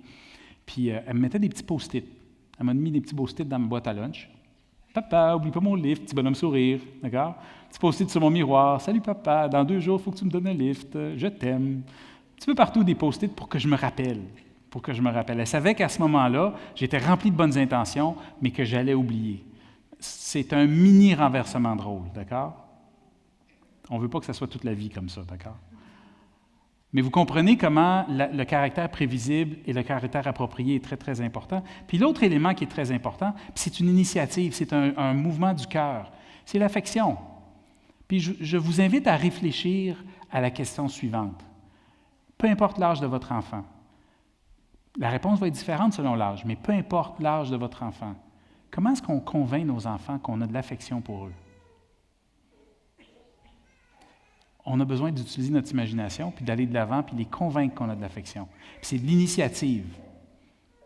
C'est nous qui allons de l'avant. C'est important d'être prévisible et chaleureux, et c'est important de montrer notre affection envers nos enfants. Puis je vous assure, l'affection qu'on montre envers nos enfants, c'est quelque chose qui va contribuer à les garder dans les mauvais jours. Il y aura un temps, le papa que je vous décrivais tantôt, où c'était rough à ce moment-là, ce papa-là, c'est un papa qui, à d'autres moments donnés, c'est comme marcher sur le corps pour dire « Comment est-ce que je fais pour montrer à mon jeune que je l'aime, même si c'est difficile, même si c'est pénible? Même si je sais qu'il a raison, il a 3 fois raison dans ce qu'il est en train de me dire, dans la manière qu'il est en train de me parler, même si je sais que ça me fait de la peine comment il est en train de me parler, comment est-ce que je fais pour lui dire « Je sais que tu ne seras pas toujours de même. » Comprenez-vous ce que je veux dire? Le mouvement d'affection est très important et il est comme les autres, il est intentionnel, il est planifié, il est réfléchi. Parfois, c'est quelque chose de très spontané. On a vu la maman qui jouait avec son bébé puis qui faisait « ouh, puis des « oui », puis il y a quelque chose de très spontané dans ça. Mais il y a quelque chose de très intentionnel et planifié de s'installer devant son bébé, puis de le regarder, puis d'avoir ce moment-là d'interaction avec lui. Puis plus les enfants vieillissent, plus je vous propose, il y a quelque chose de spontané, de planifié, d'intentionnel. Il y a aussi de la spontanéité, ça change. Mais il y a le caractère intentionnel vient nous frapper. Quand on travaille avec nos parents dans nos travaux, ou on fait de l'intervention parfois il y a des parents qui sont en difficulté, qui viennent nous voir, puis on travaille avec eux, une des choses vraiment importantes pour eux, et puis je me rends compte de ça de plus en plus, c'est l'idée qu'on pense à eux, même quand on n'est pas avec eux. Fait que, par exemple, on travaille avec certains parents, puis on leur dit, des parents qui ont les vies ont été très, très difficiles pour toutes sortes de différentes raisons, puis on les rencontre, puis on leur dit, je me souviens, l'autre jour, tu m'as dit que ça te tentait, tu pensais peut-être retourner à l'école. Tu voulais aller chercher une formation professionnelle. Écoute, voici des numéros de téléphone. J'ai parlé avec la fille qui est dans le bureau d'à côté de moi, puis voici les ressources qu'elle m'a données pour les garderies qui sont proches de l'école où tu pourrais aller. Puis ça, c'est des numéros. Je te laisse ça. Tu es libre de faire la suite des choses. Mais vous comprenez que pour la jeune femme à qui on est en train de parler, le fait que quelqu'un se préoccupe d'elle quand on n'est pas directement face à face avec elle, ça vient vraiment la toucher. Ça veut dire qu'il y a quelqu'un qui se préoccupe de moi.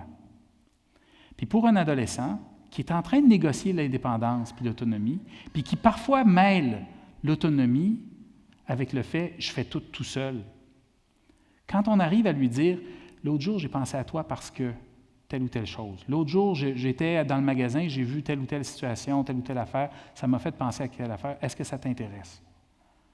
Ce geste-là, planifié mais spontané, c'est quelque chose qui va toujours déjouer les jeunes, même les plus récalcitrants. Mais ça prend de la planification. C'est très actif de la part des parents dans ce contexte-là. Fait que, qu'est-ce qu'on a? Prévisibilité, cohérence et chaleur, affection. Ces 3 éléments-là sont très importants. Ils viennent viennent enrober tout ce qu'on fait dans notre rôle de parent. Je vous propose que ce n'est pas juste notre rôle de parent. On en parle là, parce qu'on parle de parentalité, là, puis du développement des enfants, mais vous êtes d'accord avec moi, si vous avez un boss qui vous accueille le premier jour de travail, puis qui vous dit « Hey, c'est le fun que tu sois là, on m'a parlé de toi, ça a l'air que tu amènes des belles compétences à l'entreprise, je suis content de te voir. Si jamais il y a quelque chose, viens me voir, ça va me faire plaisir de te donner un coup de main. » Est-ce que ça... Oui. Ben oui, la réponse c'est oui. Si vous avez au contraire quelqu'un qui dit « Écoute, ici, là, tu t'organises pas mal par toi-même, puis viens pas me voir parce que moi j'ai trop d'ouvrages, je suis vraiment débordé. » Ben oui, ça va être ça. Vous comprenez la différence, hein? Prévisibilité, cohérence, chaleur. C'est pas juste la parentalité. Une des choses qu'on voit maintenant dans le domaine du développement de l'enfant, c'est qu'il y a des choses qu'on apprend par rapport au développement de l'enfant qu'on commence à dire, il me semble que ce n'est pas juste l'enfant que ça concerne. Ça concerne d'autres types de relations importantes, d'autres aspects du développement personnel et humain qui caractérisent l'être humain dans son développement tout au long de la vie. Les relations amoureuses importantes, les relations conjugales, les relations de travail dans des contextes où on travaille en équipe de différentes façons. Il y a quelque chose dans ce qu'on apprend auprès des enfants qui semble être important par rapport à comment fonctionnent d'autres relations.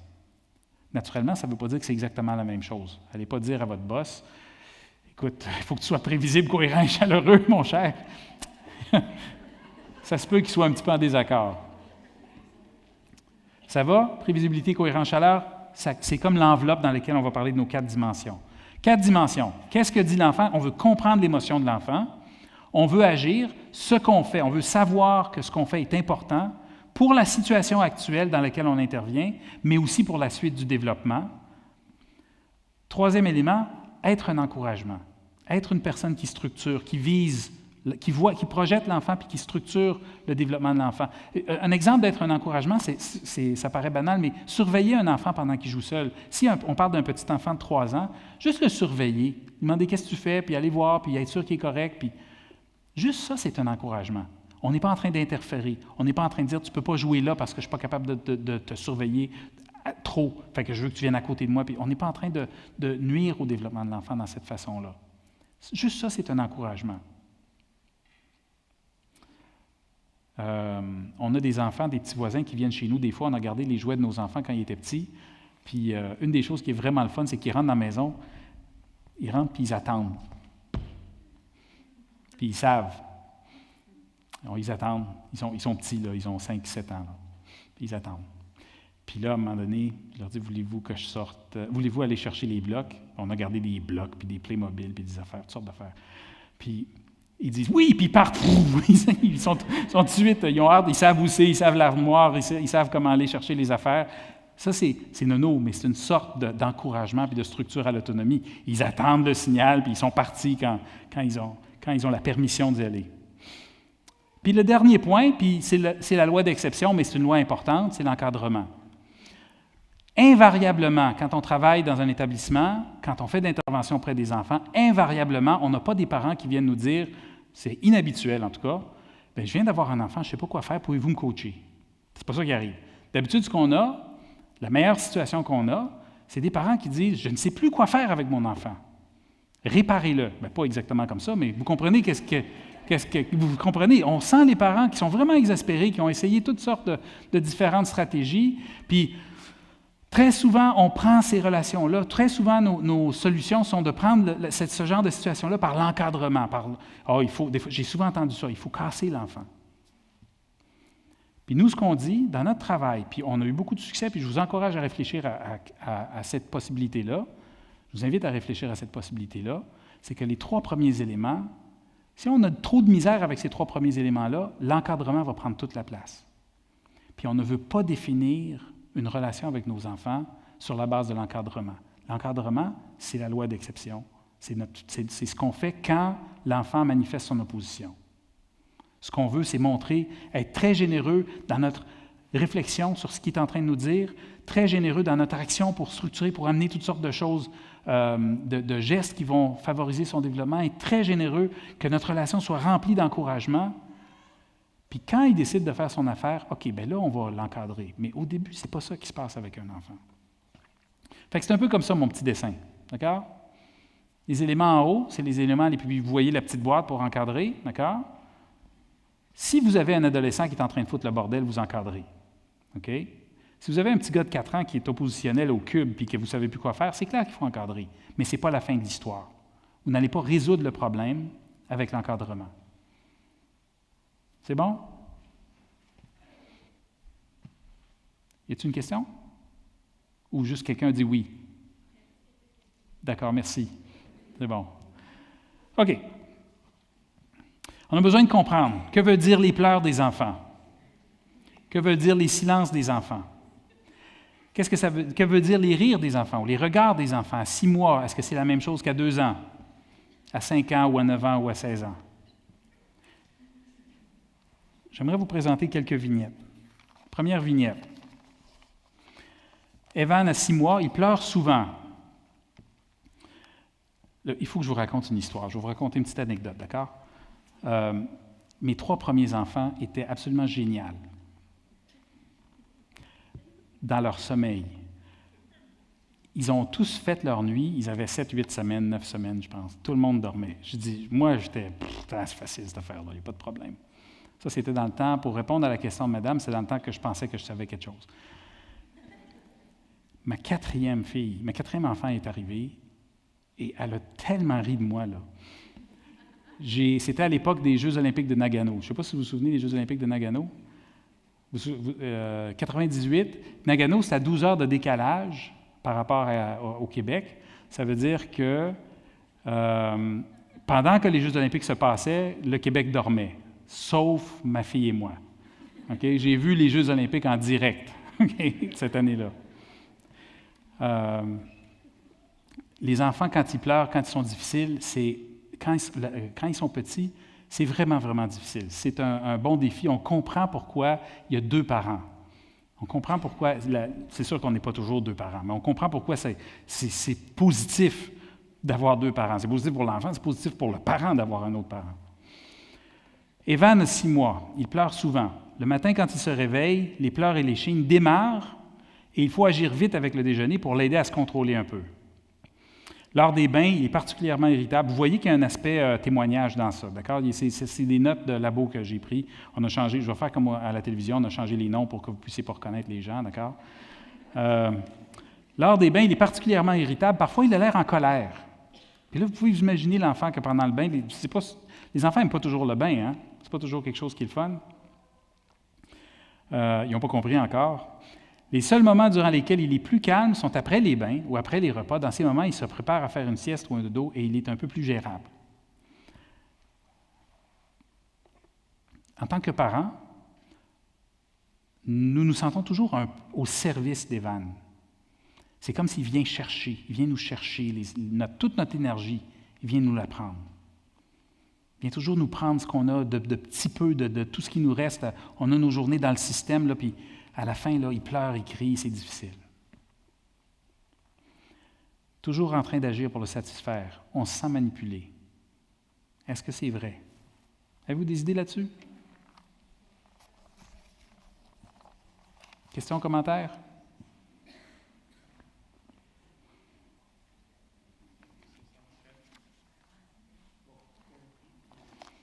Le bébé?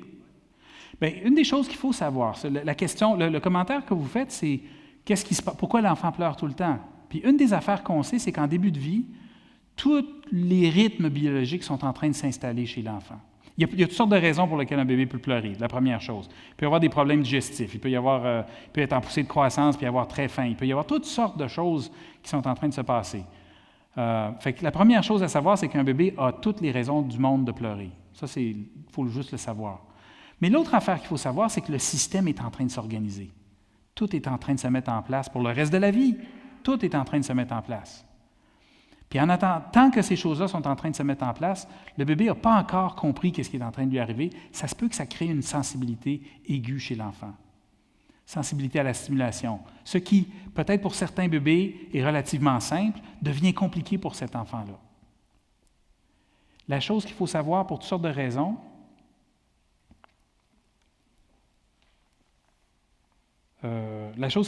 c'est que quand un bébé de 6 mois pleure, c'est jamais, jamais, jamais, jamais, jamais, jamais parce qu'il est en train de manipuler.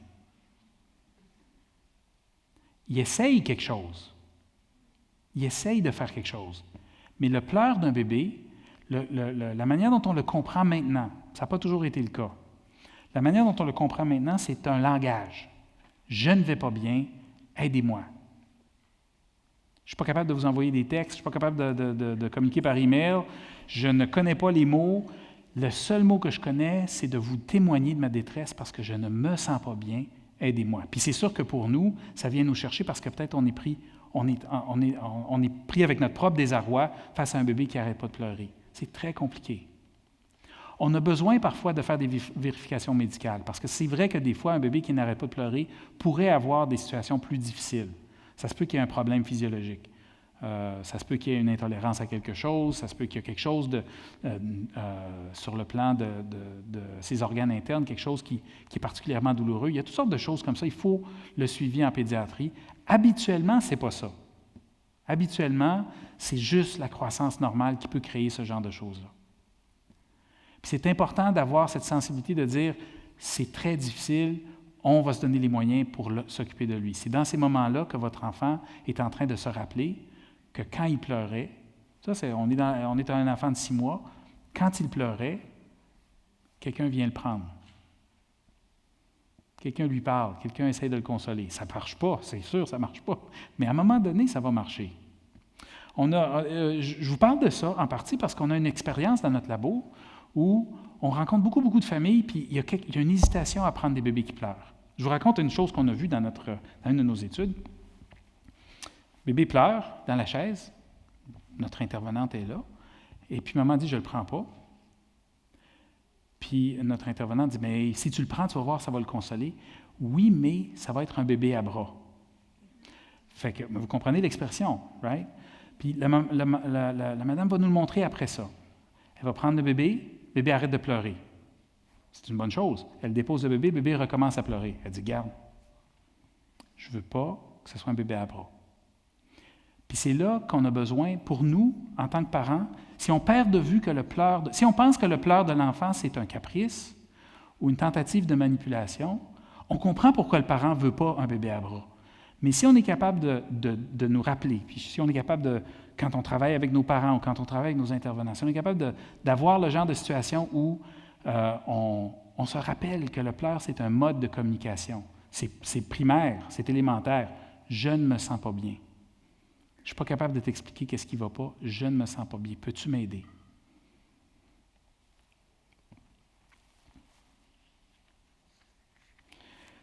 Fait qu'on comprend le pleur. On essaie de comprendre le pleur. Je vous dirais quelque chose de complètement différent si on parlait d'un adolescent. Right? Ce n'est pas la même chose, un adolescent qui pleure. On se préoccupe de ça différemment. Et on agit. On prend l'enfant, on le console. Si on sait qu'on a un enfant, par exemple, parfois on a un enfant prématuré, on sait que les enfants prématurés, le contact physique, c'est particulièrement important pour la régulation, et on sait que les enfants prématurés ont parfois de la difficulté à signaler d'une manière qui est compréhensible pour les parents. Alors c'est particulièrement important, puis on a quand même pas mal d'enfants prématurés. Au Québec, on a 7-8% d'enfants prématurés. Les enfants prématurés qui pleurent, on les prend, on les colle, on les berce, on les garde, parce que le contact physique a un effet régulateur. Il a un effet régulateur sur tous les enfants, particulièrement sur les enfants prématurés. C'est très important. On répond aux pleurs de l'enfant. Fait qu'on agit. On agit pour maintenant, on agit parce qu'on sait qu'on agit sur les représentations de l'enfant, on agit parce qu'on régule la physiologie, les pleurs, la détresse, puis on est en train d'aider l'enfant à se rappeler de ce qui est en train de se passer. Oui, question?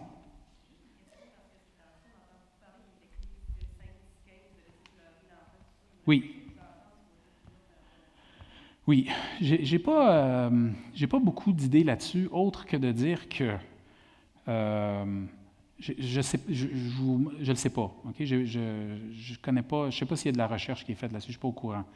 Ce que je vous dirais, c'est que la recherche nous montre que les parents qui répondent plus aux pleurs de leurs enfants en début de vie ont des enfants qui pleurent moins après l'âge de 6 mois. Puis ça vient confirmer l'idée que le pleur de l'enfant en début de vie, dans les 6 premiers mois, c'est un mode de communication, puis que par conséquent, la réponse au mode de communication vient aider l'enfant à switcher à un moment donné pour avoir d'autres modes de communication. Ça vient donner ça vient nous confirmer dans cette perception-là. Le 5, 10, 15, je pense que c'est vraiment dans un contexte où la nuit, l'enfant se lève tout le temps. Puis on sait que les enfants se lèvent la nuit, ils ont des frayeurs, ils ont toutes sortes de différentes raisons. Ils ont de la digestion, il y a de la croissance, il y a toutes sortes d'affaires. Les hormones de croissance sont sécrétées la nuit. C'est très compliqué là, de savoir exactement qu'est-ce qui fait qu'un enfant se lève. Ce qu'on souhaite, c'est que le parent se donne une façon prévisible de répondre à ce malaise-là chez son enfant. Fait que si c'est 5, 10, 15, ça peut, si le parent est à l'aise avec ça, puis l'enfant répond à ça, allons-y. Mais c'est le genre de choses où on ne veut pas trop forcer. Si on voit à un moment donné, après avoir essayé, que ça ne semble pas fonctionner, peut-être que l'enfant, il y a quelque chose d'autre qui est en train de se passer, puis on a besoin de consoler d'une autre manière. Ça répond à la question?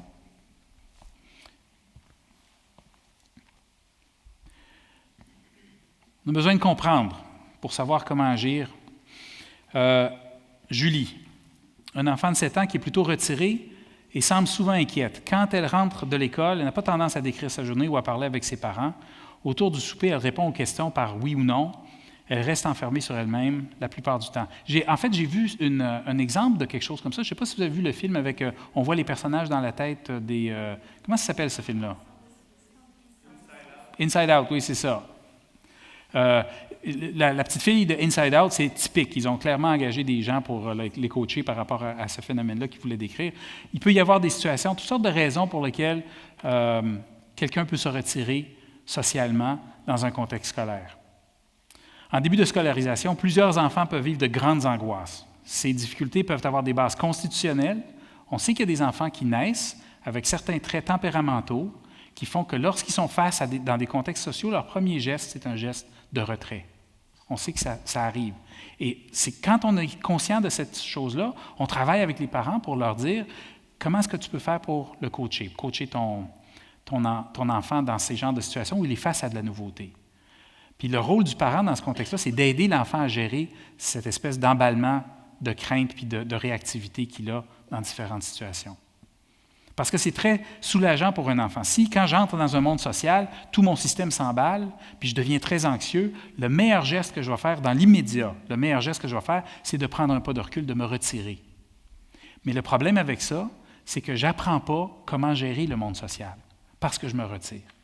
Puis on comprend comment ça peut être un vrai défi. Puis en début de scolarisation, c'est un temps où ces choses-là sont en train de commencer à se régler très souvent. C'est souvent le premier vrai gros contexte social dans lequel les enfants... C'est vrai que la garderie, c'en est un aussi, mais il y a beaucoup moins de personnes, puis il y a des adultes qui sont là qui nous aident à gérer ce genre de situation. Là, quand on est dans une classe avec 25, 26 autres enfants, c'est une autre sorte de situation. Puis souvent dans une école avec une couple de centaines d'enfants, ça peut être... différent. Alors, c'est important de savoir qu'il y a des bases constitutionnelles, d'être sensible à cette possibilité-là. Il y a aussi des bases sociales, il y a aussi des façons dont les parents peuvent agir qui peuvent accentuer ou diminuer l'anxiété qu'un enfant peut sentir. Il y a aussi des choses qui se passent à l'école qui peuvent accentuer ou diminuer ce qui se passe à l'école, ce qui se passe dans la tête de l'enfant. Parfois, les parents interprètent les silences de leur enfant comme étant des signes d'impolitesse. C'est là que comprendre l'émotion et comprendre ce que l'enfant est en train de nous dire par ses comportements, c'est très important. Ce n'est pas de l'impolitesse quand votre enfant est à table, puis qu'il est dans l'une, puis qu'il est parti en train de penser à comment il aurait pu mieux gérer une situation inconfortable à l'école. Il n'est pas là, il est en train de réfléchir, il est en train d'essayer de résoudre quelque chose. Il est important de penser qu'un enfant d'âge scolaire qui est timide peut se retirer, plus dans certains cas, sans que cela ne soit un problème, mais c'est important de voir ce que l'enfant nous dit par ses gestes. Je suis un peu craintive, il y a des choses que je ne comprends pas, j'ai besoin d'aide pour apprendre. Qu'est-ce qu'on fait? Ça, c'est comprendre. Comment qu'on agit? Il y a un petit garçon que je connais qui s'appelait... j'invente un nom, là. Il s'appelait Mathieu, pour pas que vous le reconnaissiez, naturellement. Puis ses parents avaient déménagé. Puis aller à l'école, c'était devenu un supplice. C'était un garçon un petit peu plus rigide, puis un petit peu plus anxieux, puis toutes sortes de choses. Là, ils ont déménagé, puis c'était plus difficile à l'école. Une situation plus compliquée. Puis, une des choses que la maman, elle a faites, c'est assez intéressant. Ils avaient un chien, puis ils n'habitaient pas trop loin de l'école, fait qu'ils se sont rendus à l'école avec le chien. Puis ils parlaient. Qu'est-ce que tu as aujourd'hui à l'école? C'était pas compliqué, là. On parle. Qu'est-ce que tu as aujourd'hui à l'école? Qu'est-ce qui se passe dans ta journée? Est-ce qu'il y a des amis avec lesquels que tu veux? Fait qu'ils arrivent à l'école avec le chien. Je ne suis pas en train de dire achetez-vous un chien, d'accord? C'est pas ça que je suis en train de dire. Il y avait un chien, fait qu'on a travaillé avec le matériel qu'on avait sous la main. Et puis là, on arrive à l'école, puis le fait qu'on passe ce temps-là avec l'enfant, ça crée des opportunités. Les amis viennent voir le chien, les amis parlent avec le petit Mathieu. Il y a quelque chose qui est en train de se passer, c'est tout naturel, puis il y a des connexions qui se font, tout naturelles, qui aident à défaire, parce que le chien est là, parce que la maman est là, une espèce de base de sécurité pour l'enfant dans ce nouveau milieu qui ne sait pas trop comment gérer, parce que la maman est là, comme ça donne des possibilités, ça ouvre des opportunités qui n'étaient pas possibles quand ces gens-là n'étaient pas là, quand le chien n'était pas là, quand la maman n'était pas là. Puis il y a des parents qui vont dire, des gens qui vont dire, puis il y a des collègues qui vont dire, mais il me semble que c'est dépendant, ça. Puis la réponse à donner, c'est oui. Ben oui. Puis le problème, c'est quoi dans ça? L'enfant est entré dans son monde social, il a eu besoin d'un petit peu plus d'aide, et il y a des gens qui ont besoin d'un petit peu plus d'aide. Le problème, exactement, c'est quoi? On est correct avec ça. On n'est pas des Spartiates. Right? D'accord. Merci de me confirmer dans ça. De manière surprenante, certains aspects de nos actions avec Julie vont ressembler à ce qu'on ferait avec un jeune garçon agressif. On va passer du temps avec elle, on veut aussi pas s'énerver, on ne veut pas paniquer parce que notre enfant, on ne veut pas dire « Oh mon Dieu, c'est épouvantable, mon enfant n'a pas d'amis ». Le nombre d'enjeux liés à l'amitié que les parents amènent puis transposent à leurs enfants parce qu'à cause de leurs propres souvenirs, c'est quelque chose qui est très, très important. On est toujours préoccupé, on a nos souvenirs de comment ça se passait avec nos amis, on se rappelle d'avoir été rejetés, on se rappelle de ne pas avoir été pris dans l'équipe de je ne sais pas trop quoi, on se rappelle que nos amis ont ri de nous à un certain moment donné. Des fois, ça a été des choses très difficiles. Puis ça habite la relation qu'on est en train d'établir avec nos enfants dans ces contextes-là. C'est important à ce moment-là juste de prendre ce pas de recul, de réflexion, de dire « OK, comment je vais faire pour gérer, me créer une distance pour que je ne sois pas juste en train de mettre ces sentiments-là dans la vie de mon enfant, ces craintes-là, ces préoccupations-là dans la vie de mon enfant. » On passe du temps avec l'enfant, on ne s'énerve pas, on ne prend pas personnel ce qui semble être du rejet de la part de l'enfant, quand il ne nous répond pas rapidement, quand il a l'air d'être dans la lune, quand il n'a pas l'air de réfléchir. Quand on passe du temps, on montre à l'enfant qu'il vaut la peine, qu'il en vaut la peine. L'enfant peut avoir du plaisir, ce qui est très important. C'est surprenant comment juste avoir du fun, c'est correct. Il n'y a rien de mal avec ça. Manifestation planifiée et spontanée de temps, de joie, de chaleur, d'affection, le plus possible. Le plus possible. Si ce n'est que rien d'autre que votre enfant va se souvenir à un moment donné de quelques-uns de ces moments-là, puis qu'il va avoir ce souvenir-là d'un parent qui aimait ça être avec lui ou avec elle. On a l'occasion de montrer comment se comporter, comment agir dans différentes circonstances. On se rend disponible aussi pour aider dans le besoin. Si on est accessible, si on passe du temps avec l'enfant, si on est accessible, on peut répondre. Puis une des choses, c'est que l'enfant qui lutte avec un phénomène d'agressivité, l'enfant qui est dans une situation où il est opposant, ce genre de temps-là qu'on passe avec lui diminue l'opposition. Fait qu'au lieu de répondre à un enfant qui est agressif en encadrant, on répond avec du temps passé, avec des manifestations d'affection et on essaie de convaincre l'enfant qu'il est important. Et quand on fait ça, on diminue l'agressivité. Et là, quand on amène de l'encadrement, on est en train d'encadrer quelque chose qui est encadrable. On va amener de l'encadrement à un moment donné. Tu ne peux pas dire ça à papa. Tu ne peux pas agir de cette manière-là avec maman. Puis l'enfant est plus disposé à entendre ce genre de mots-là, ce genre de paroles-là, puis cet encadrement-là, quand il a dans la tête des événements où il a peut-être la conviction qu'on n'est pas juste en train de lui demander comment agir. Je ne sais pas vous comment vous êtes, mais moi, quand j'étais jeune, puis encore maintenant, mon patron, je veux dire, on a tous nos torts. Une des choses qu'on voit, c'est que certaines personnes réagissent très mal quand ils sentent que tout ce qu'on veut, c'est qu'ils fassent quelque chose pour qu'on n'ait pas de trouble. Je ne sais pas si vous comprenez ce que je veux dire. Garde, fais ton affaire, dérange-moi pas. Et très souvent, à cause de la vie qu'on a, à cause de la manière dont on a organisé nos vies, très souvent, c'est le message qu'on donne à nos enfants. On ne veut pas faire ça. On ne veut pas faire ça. Mais c'est juste comme ça, on le fait, des fois.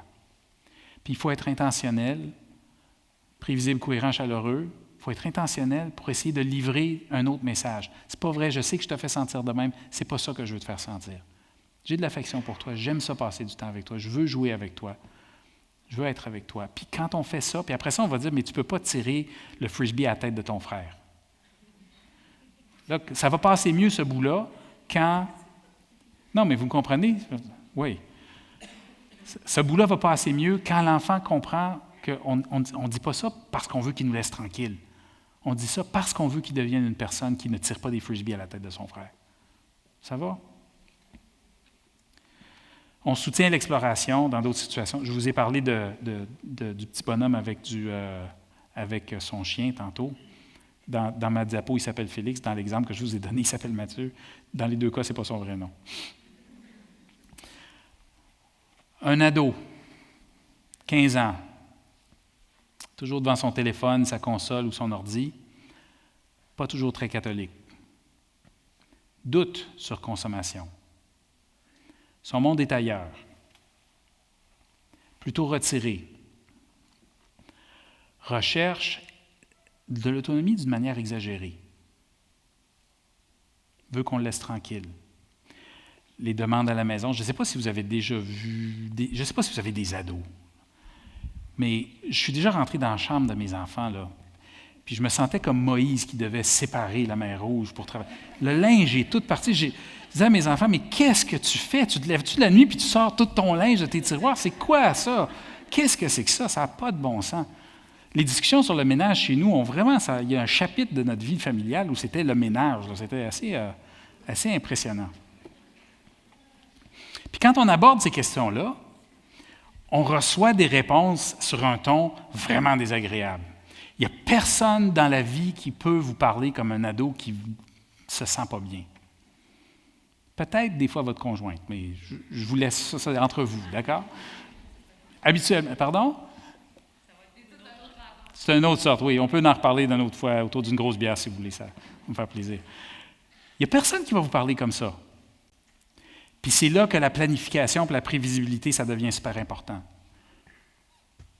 Il y a de l'encadrement à apporter, mais la première chose, c'est qu'il ne faut pas réagir à ce que votre enfant vous dit. Ce n'est pas vrai quand il vous dit ça. Ce n'est pas vrai que votre ado va vous dire des choses qu'il veut dire. Ce n'est pas la vérité. C'est important de se rappeler ça. C'est important, puis il y a différentes choses là. Il y a différentes choses à dire.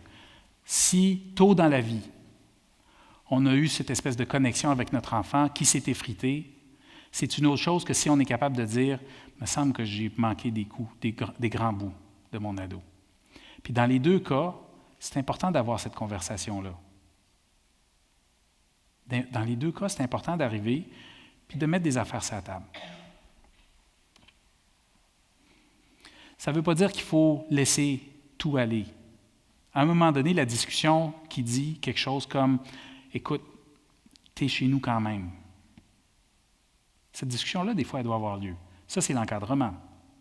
C'est la loi d'exception. Mais c'est clair que ce qu'on souhaite, c'est d'arriver à un point où le parent est capable d'entendre les paroles dures de son ado. C'est très bien que ce n'est pas la réalité, parce qu'il y a une histoire qui est là. Si l'histoire n'est pas là, on est fragile à ces moments-là. Puis si l'histoire n'est pas là, parlons du fait, amenons-le devant nous. Soyons cohérents par rapport à l'histoire.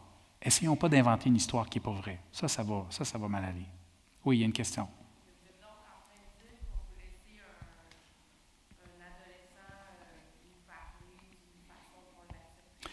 Non, je ne dis pas qu'il faut accepter.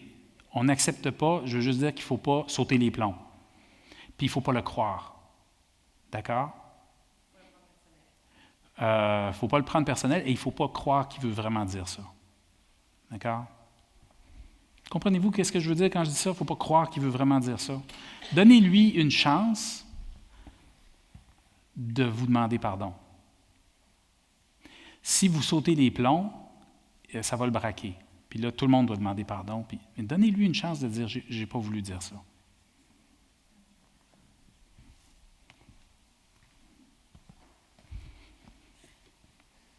Est-ce que ça va?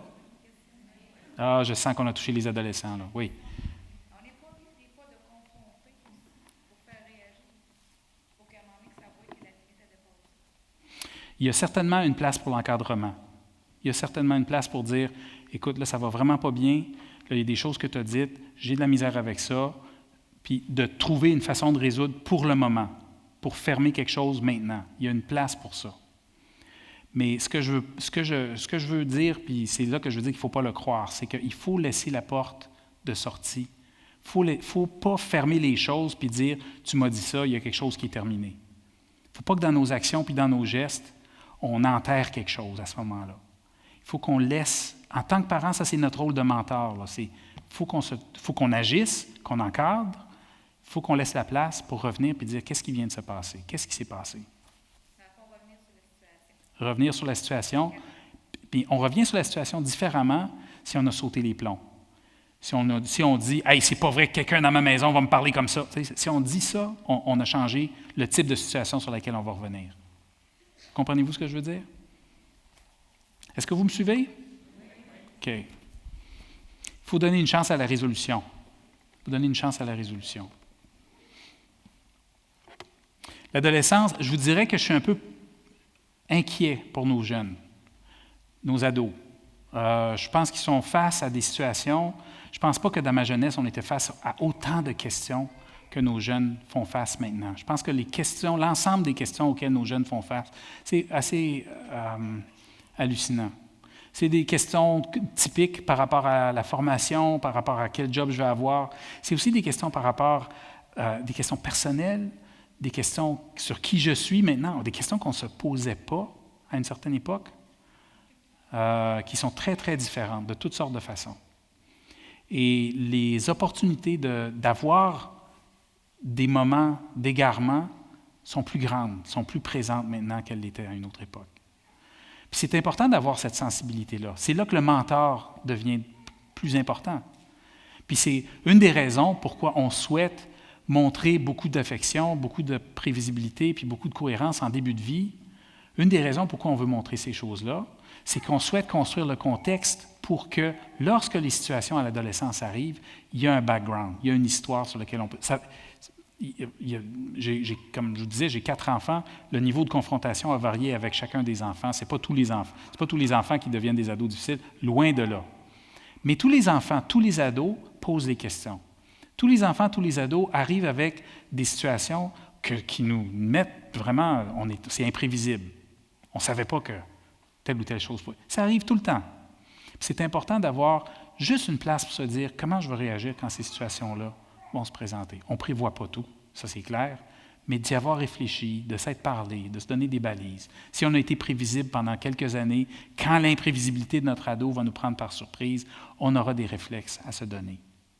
Si on a eu de la difficulté avant, ça fait partie de la conversation qu'on va avoir avec notre ado. Ça va? Vous me suivez? D'accord. On veut prendre l'habitude en tant que parent de demander, de poser des questions. Très jeune, on veut offrir des occasions de discussion, donner des occasions d'être ensemble, de discuter. Il faut que nos enfants nous trouvent tannants. Il faut qu'ils arrivent, il faut que quand ils rencontrent leur blonde, qu'ils disent « Je m'excuse, mais quand tu vas venir chez nous, mes parents vont te poser plein de questions. » Il faut qu'ils disent ça. OK? Il faut qu'ils trouvent ça un petit peu embêtant d'avoir des parents qui placotent. Puis qui... Il faut s'intéresser, il faut transporter. J'ai eu des conversations vraiment importantes avec mes ados quand ils étaient attachés dans la chaise à côté de moi pendant que je les amenais quelque part. D'accord? C'est vraiment le fun. Ils sont comme un petit peu vulnérables. Ils veulent le lift. Comprenez? Ils veulent le lift. Ils sont... ça change un petit peu quand ils arrivent à 16 ans. Ce que je trouve génial, c'est que maintenant, à 16 ans, ça coûte tellement cher le permis de conduire, puis c'est tellement long que ça dure un petit peu plus longtemps, cette période-là. C'est le fun. Ils sont attachés, ils désirent le lift. Ah, OK, ça vous donne un petit levier. Surtout dans votre coin, tout est loin. C'est vrai, vous n'avez pas de transport en commun, tout est loin, vous avez besoin de lift. Il faut profiter de ce temps-là. Soyez pas plate, là. Faut pas dire « Tu veux-tu ton lift? » Faut pas ça, là. Profitez du lift. « Hey, ça va me faire plaisir. Ça te dérange-tu si on s'arrête à telle ou telle place, j'aurais besoin d'acheter quelque chose? » Why not? Puis vous placotez, puis vous parlez n'importe quoi. Amenez des discussions sur n'importe quoi. Poursuivre l'adolescent.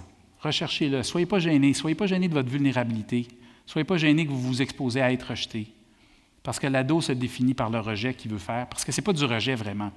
Il essaie de savoir comment être autonome, comment être une grande personne. Puis des fois, il va nous rejeter. Souvent, il va nous rejeter. Ce n'est pas vraiment du rejet, c'est j'essaie d'être autonome, j'essaie de faire le grand, j'essaie d'être une personne à moi-même. J'essaie de ne pas être faible, j'essaie de ne pas être vulnérable. Soyez-vous vulnérables dans ces situations-là. Allez vers eux. Initiez des activités. Amenez-le, quand il vous demande un livre, amenez-le au magasin, achetez des... C'est nono, là, mais achetez n'importe quoi, puis partagez avec lui.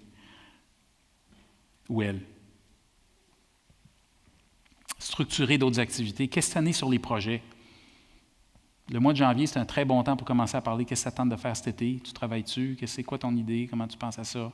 T'as-tu pensé? T'as-tu des idées? Tu me feras signe? Je peux faire de quoi? Être alerte aux événements impliquant des relations, des amitiés à l'école. Connectez-vous avec l'école, avec les enseignants. S'il y a des affaires qui se passent, des fois, l'école n'est pas super bonne pour communiquer. L'école est parfois très bonne. Je ne veux pas dire que l'école n'est pas bonne. L'école est parfois très bonne, mais des fois, il y a des oublis. Des fois, il y a des papiers qui n'arrivent pas à la maison. Soyez connectés. S'il y a des listes email qui circulent, c'est un bon temps pour aller les chercher. Aller chercher l'information. 2 grandes questions que l'enfant se pose toute la vie, 2 grandes questions à lesquelles il est toujours en train de chercher une réponse. Est-ce que je suis une personne qui est aimée, qui est appréciée, pour qui il y a quelqu'un qui a un regard bienveillant? Est-ce que je suis une source de joie pour quelqu'un? Je sais que je les pose une question, c'est pas des questions, c'est pas très chercheur universitaire, mais je pense que c'est le fondement des questions qu'un enfant va se poser. Et l'autre question, c'est la question d'Adam et Ève. Est-ce que je suis tout seul à décider qu'est-ce que je fais dans la vie? Puis la réponse à une des questions, il faut que ce soit un gros oui. Puis la réponse à l'autre question, c'est oui, c'est non, mais. Non, mais. L'autonomie, ça veut dire qu'à un moment donné, tu vas être seul. Puis tu pourras écouter tout le monde que tu voudras. On espère que tu prends les bonnes décisions. Tout ça pour dire on arrive à la fin. Vous avez été très patient. Je suis désolé de vous garder si longtemps que ça. Être parent, ce n'est pas un travail passif. Ce n'est pas un travail de laisser aller. Ce n'est pas un travail où on veut être toujours en réaction. C'est un travail où on veut prendre l'initiative.